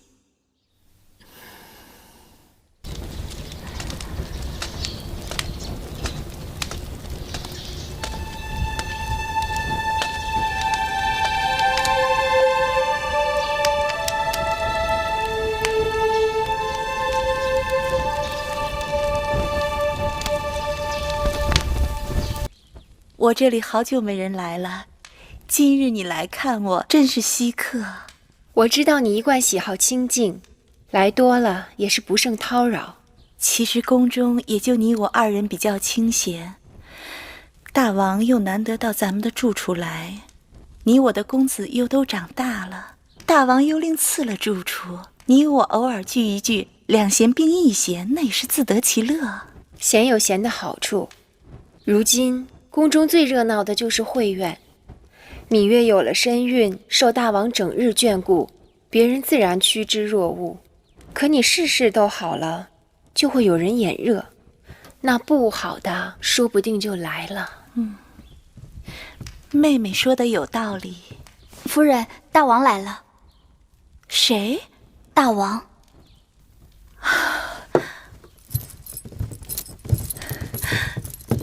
拜见大王。好久都没有来了，闲着无事，来看看你。你也在这儿，可见寡人今日是来对了。多谢大王。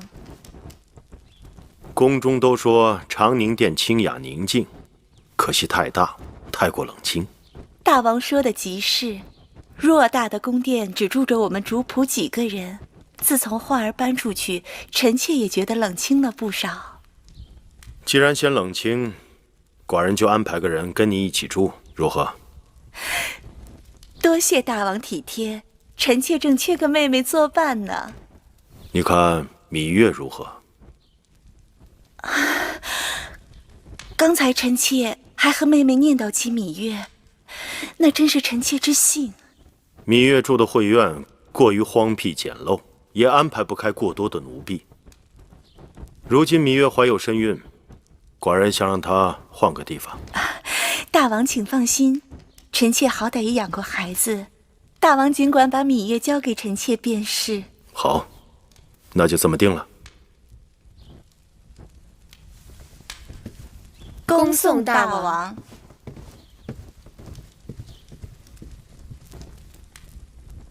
哎呀，真是怕什么就来什么。大王既然已经开口了，你推也推不掉，倒不如欣然接受。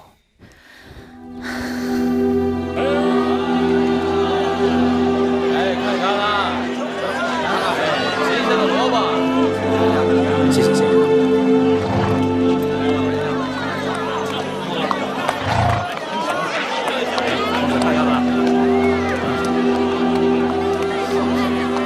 公子歇。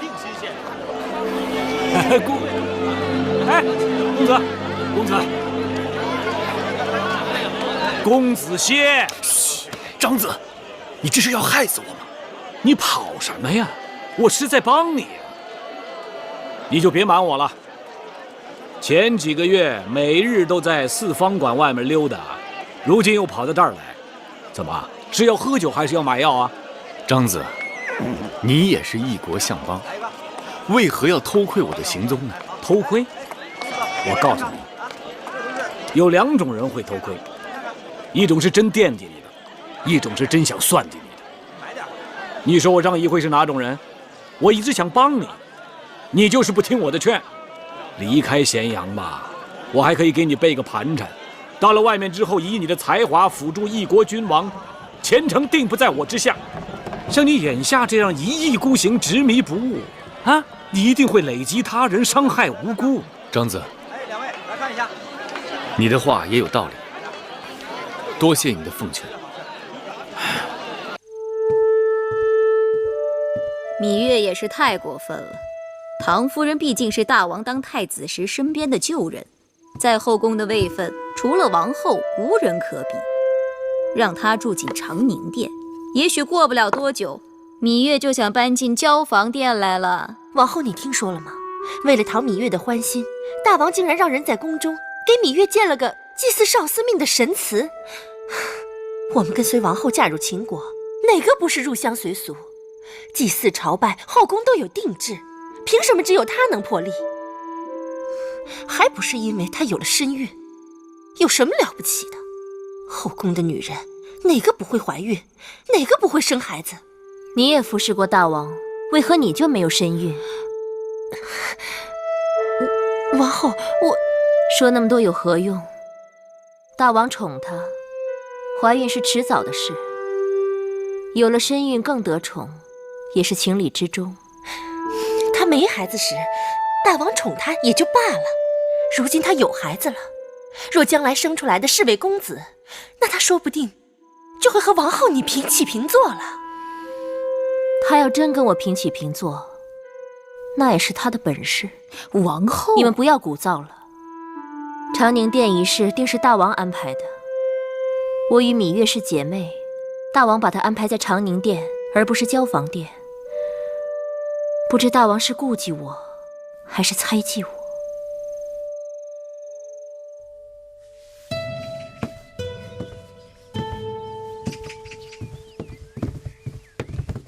王后，芈八子来了。妹妹，姐姐，妹妹快请起。自打妹妹有了身孕，也不常出来走动，让姐姐好生惦记。说来古怪，我腹中的孩儿定是个贪睡的，弄得我每日做什么都打不起精神，只是瞌睡不断。我怀荡儿的时候不也是辛苦？那时行事莽撞懵懂，开罪了大王，被禁足在交房殿。幸亏有你，我日子才好过些。芈月以姐姐手足之情，我为姐姐做什么都不过分。此话应当由姐姐来说。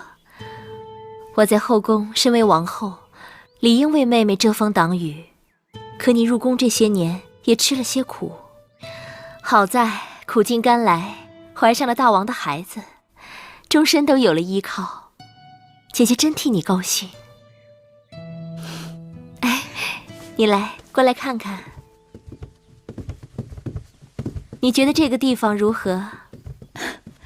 刚刚经过小院，这院子幽静清雅，再过几日桂花飘香，定别有一番风景。我打算让人在朝阳处种些腊梅，在这后院再种些青竹，这样无论冬春都有景色可看。姐姐想得真好。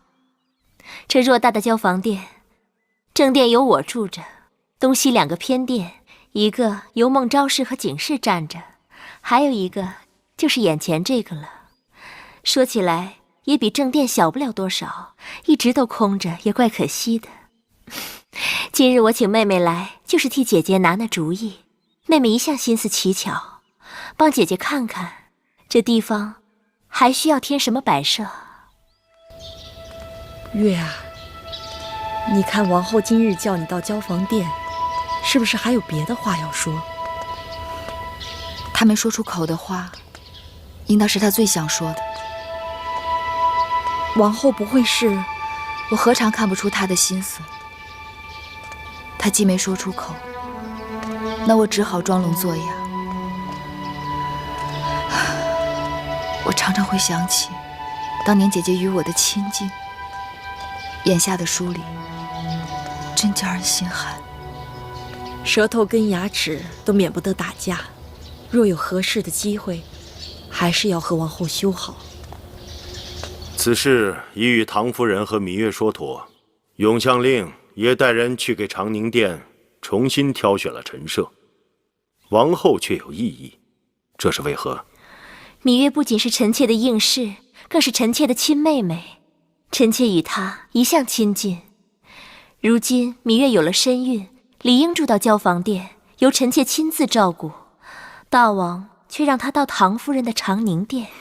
知道的人会说，唐夫人为人稳妥，大王考虑周全；不知道的，还以为臣妾容不下自己的亲妹妹，硬要把她赶到唐夫人那儿寄人篱下呢。那依王后之意呢？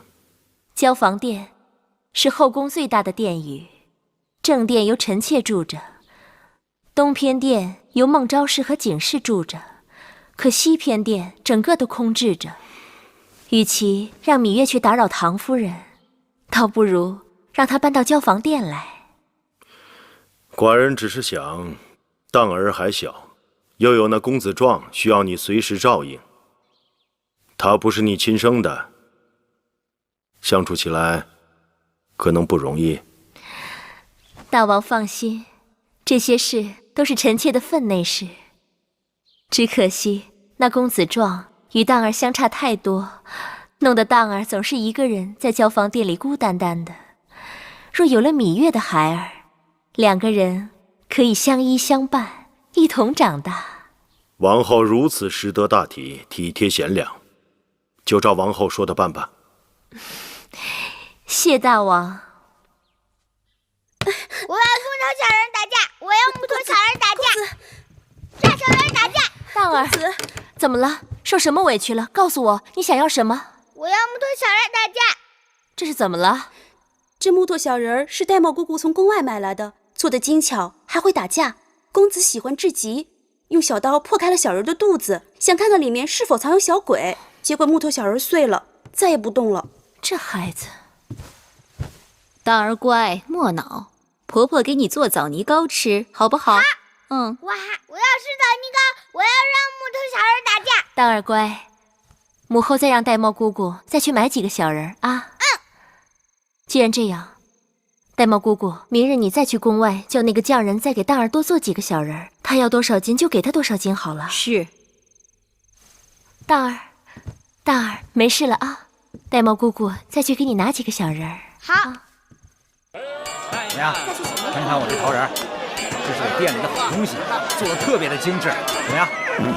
来一个啊，都是我自己做的啊，这有点意思。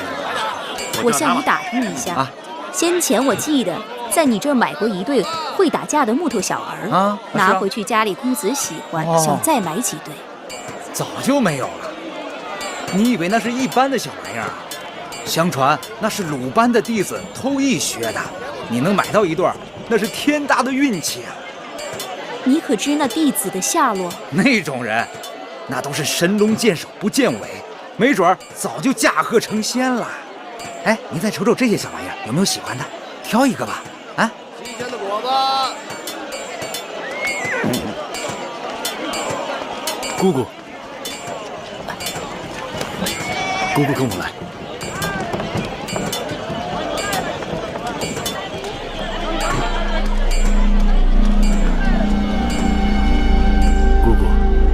2月有余，你让子歇望眼欲穿。公子歇，不是我不想帮你，此事难办。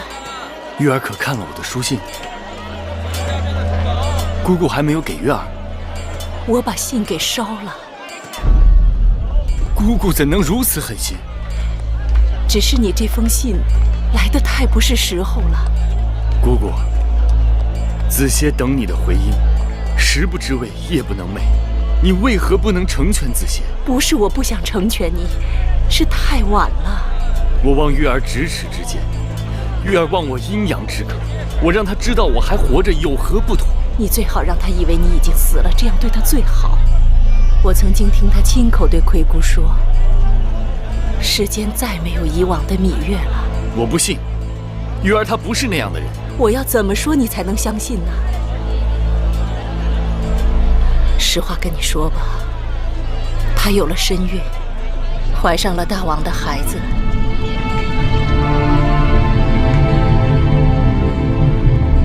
公子，还是把芈月忘记吧，只当过去是一个梦。抱歉。新鲜的水果啊！下边的。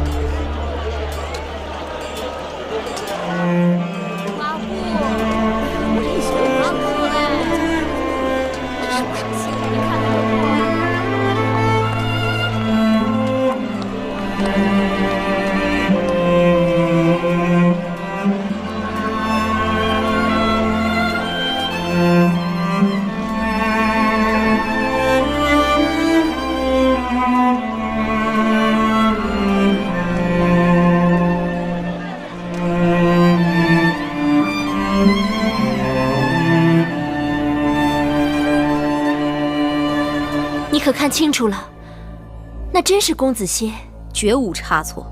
奴婢在楚国时跟公子歇见面又不是1次2次，音容笑貌一望便知。黄歇还活着，那这些年他到哪儿去了？为何现在才现身？奴婢跟着他走了很久，最后见他进了雍府。雍府？哪个雍府？就是咸阳城内大名鼎鼎的雍瑞的府邸。雍瑞，就是坊间传说的那个嬴夫人的枕边之人。正是，不知是否与嬴夫人有关。大王好像很器重他。就算大王念旧情，雍瑞是谨慎之人，也会因为大王与芈月的缘由，对黄歇这种人心生忌讳，避嫌远移。奴婢猜测，那黄歇并未用其真名。对了，他进雍府的时候，奴婢听旁人称他公子倩。公子倩，公子歇，遇事真言半遮面。这下太好了，芈月的把柄抓在了我们手里。身为宫眷与人偷情，这是万剐千刀的大罪。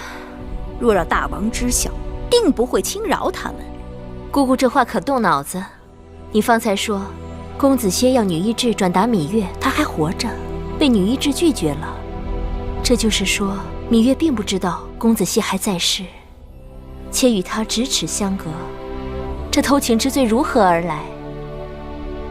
公子歇救护迎亲车队，身陷绝境，死而复生，可喜可贺。大王又为何要责罚于他？此事体大，不可轻举妄动，我得好好想想。奴婢只记住微后那句话：芈月不除，必成心头大患。芈月已搬入交房殿，一举一动都逃不过我们的眼睛，王后千万不要错过机会呀！芈月今日搬入交房殿，我得去看看她安顿的如何。是，奴婢随你去。姑姑就别跟着了，姑姑直肠子，眉眼里全都是话。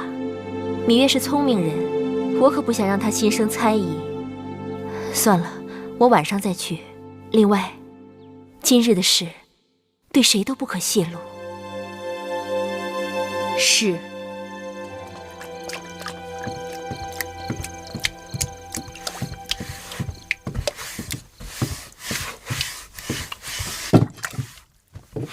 刚开始啊，我还担心挺不容易一个好住处落空了，没想到这交房殿比长宁殿还要好。那是当然，有大王的眷顾，谁可不敬咱们三分？那当然。你们2个丫头也太大胆了，这等话也敢乱说吗？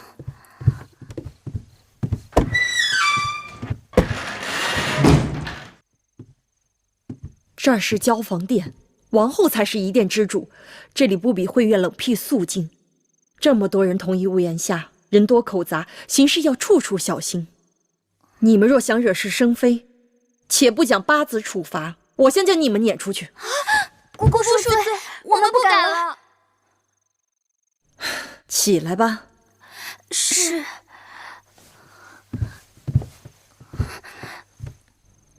记住了，以后做事多用眼睛和耳朵，少用嘴。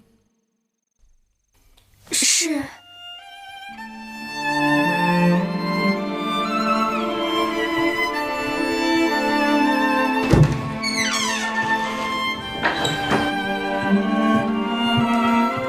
八子，是姑姑。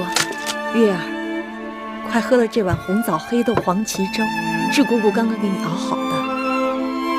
我眼下不饿，一会儿再喝吧。忙了一日，晚膳的时候又没有多少胃口，这可怎么是好啊？是啊，就算你不饿，你腹中的孩儿也该饿了。你眼下是1人吃2人饱啊。孩儿听到没？2个姑姑都说你饿了，就算娘亲不吃，也要替你吃。八子，王后来了。姐姐，妹妹快别动，让你住到我这儿来，就是为了让你安心养胎。以后问候请安的事情全都免了。你要再跟我多礼，那就见外了。多谢姐姐体谅。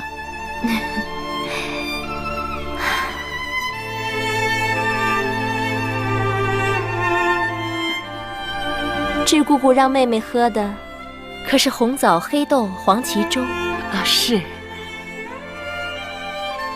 这粥倒是安神养脾胃。当年我有喜的时候，智姑姑让我喝的也是这种粥。话是这么说，过去也没觉得什么，但自打有了身孕之后，一闻见那豆子的味道就觉得腥气，怎么都入不了口。这样啊，智姑姑，可有其他方子调理一下？明日奴婢可以给八子试试薏米山药粥。这粥是如何做的？将薏米加入精米，放入锅内，加水煮粥，待粥快成时，加入去皮洗净的山药小段，煮至山药软糯即可。若八子喜甜，吃时可加入少量的蜂蜜和桂花。这口味听起来不错啊，那就给妹妹换这个口味吧。是。智姑姑妙手仁心，不知救了多少痴男怨女和小儿性命。来日我一定禀报大王，重重的赏你。王后言重了，若无他事，奴婢退下了。你搬进这交房殿，对这摆设布置，还有没有不中意的？姐姐精心筹划，玉儿道谢都来不及。你住过来，有何需要，随时跟我说，我让他们安排就是了。多谢姐姐。你们都先下去吧。是。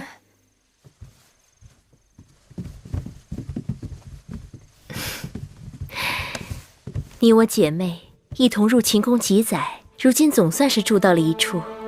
想起当年在楚宫，你我一同住在高堂台，一起任性玩耍，有多少快活。姐姐，你还记得这个吗？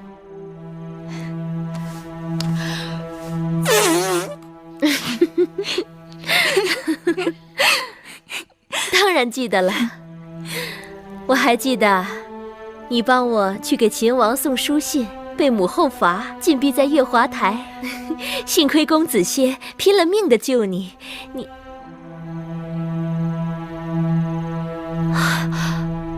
该死，我不该提这些。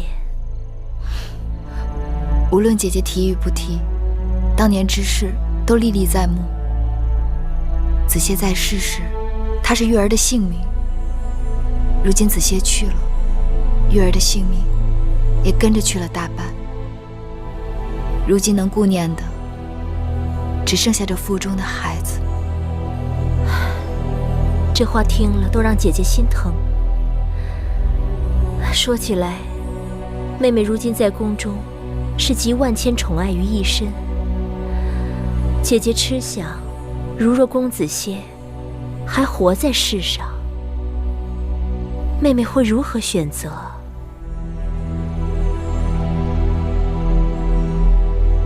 姐姐，若是能让子歇复生，就算赴汤蹈火，我也要。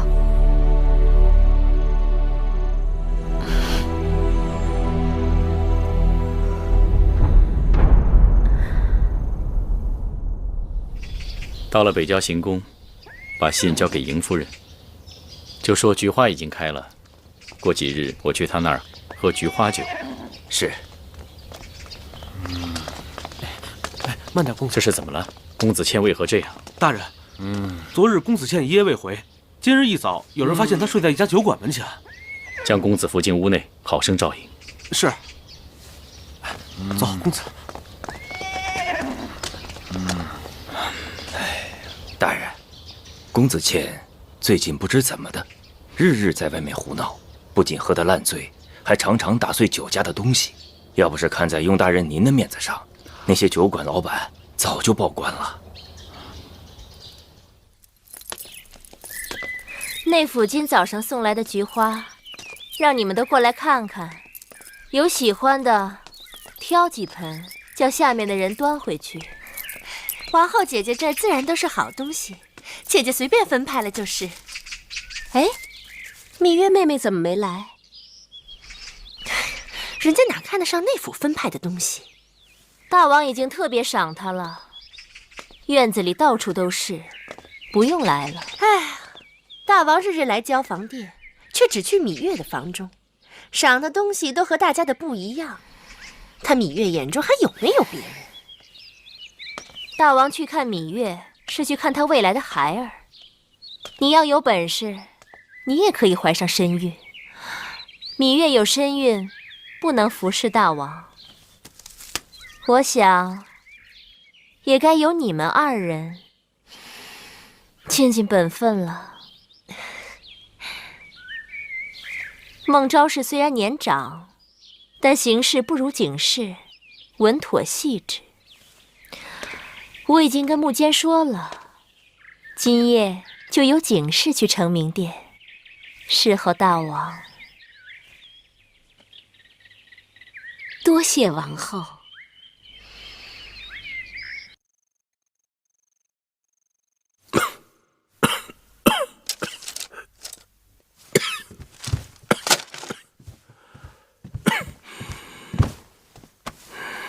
大王是不是受了风寒？怎么突然咳嗽起来了？大王，要不要来碗梨粥啊？那东西清热去火，祛痰止咳。也好，寡人刚好有些饿了。老奴去拿。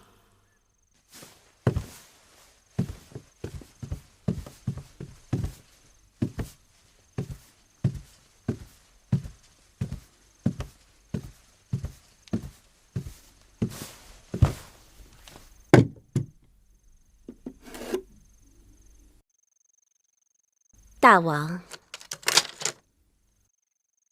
怎么会是你啊？王后听说大王近日辛劳，偶感风寒，亲手给大王做了梨粥，让臣妾送来。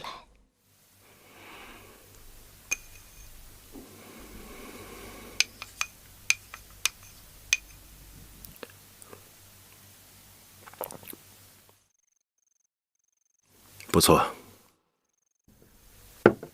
寡人知道，做这粥不胜繁琐，要给梨去皮去核，捣烂过滤取汁，还要用精米小火慢慢熬粥。王后又要照料2个孩儿，管理后宫已经够辛苦，她何苦要做这种事情？王后对大王一往情深，只要大王安康，王后不辞劳怨。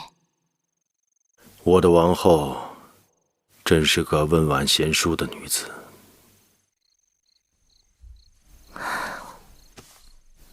我觉得还是不要的好。珊瑚，我今夜要睡香枕，去给我准备一下。是。姑姑，去把他红枣鹌鹑汤温一温。王后睡前还想喝碗汤，姑姑去温就是了。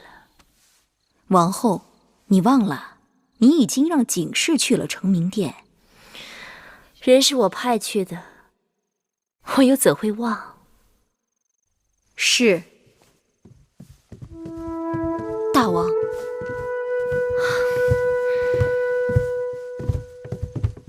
臣妾见过大王。王后今夜光彩照人。臣妾身为后宫表率，没有蓬头垢面，便被大王打去。寡人今日喝了你亲手做的梨粥，突然想过来看看你。臣妾知道大王政务繁忙，不敢肆意打扰，只想提醒大王保重身体。王后温柔敦厚，是寡人之大幸。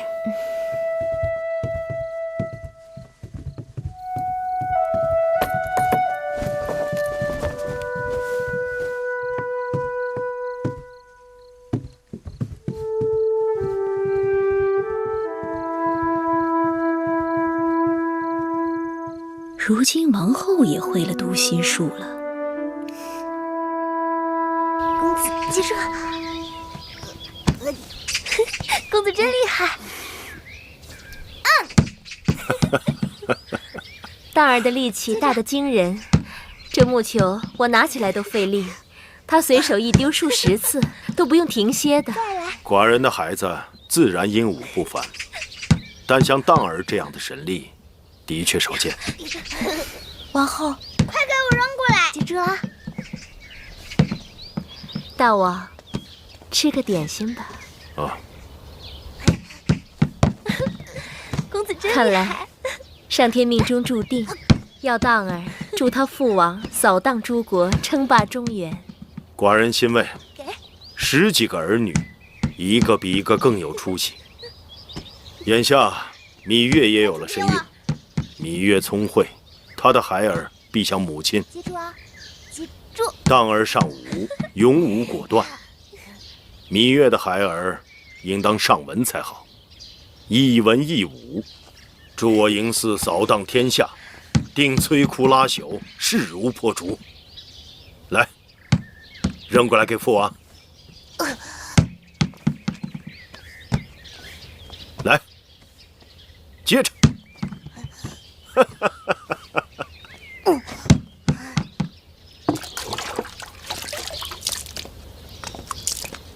姑姑，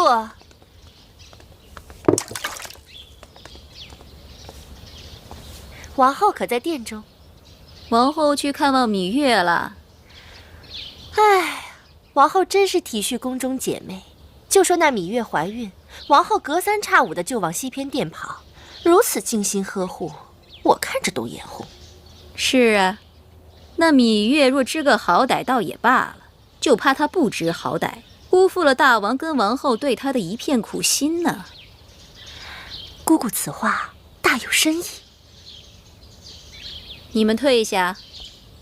是。你没听说呀？那楚国公子黄歇并未葬身山崖，如今又到咸阳城来寻芈月了啊！就住在雍瑞大人的府中。当真？芈月宠冠后宫，如今又怀有身孕，她可知道此事？知道又能怎么样啊？这宫墙高大，他们俩想要见一面，只怕也是不容易。可那黄歇前来咸阳寻芈月，怎肯罢休？可不是啊，幸亏有这宫墙隔着，要不然他们2个人干柴烈火的。哎呀，奴婢多嘴了，此事干系重大，夫人还是不要打听的好。对，姑姑说的对。那我先回去了。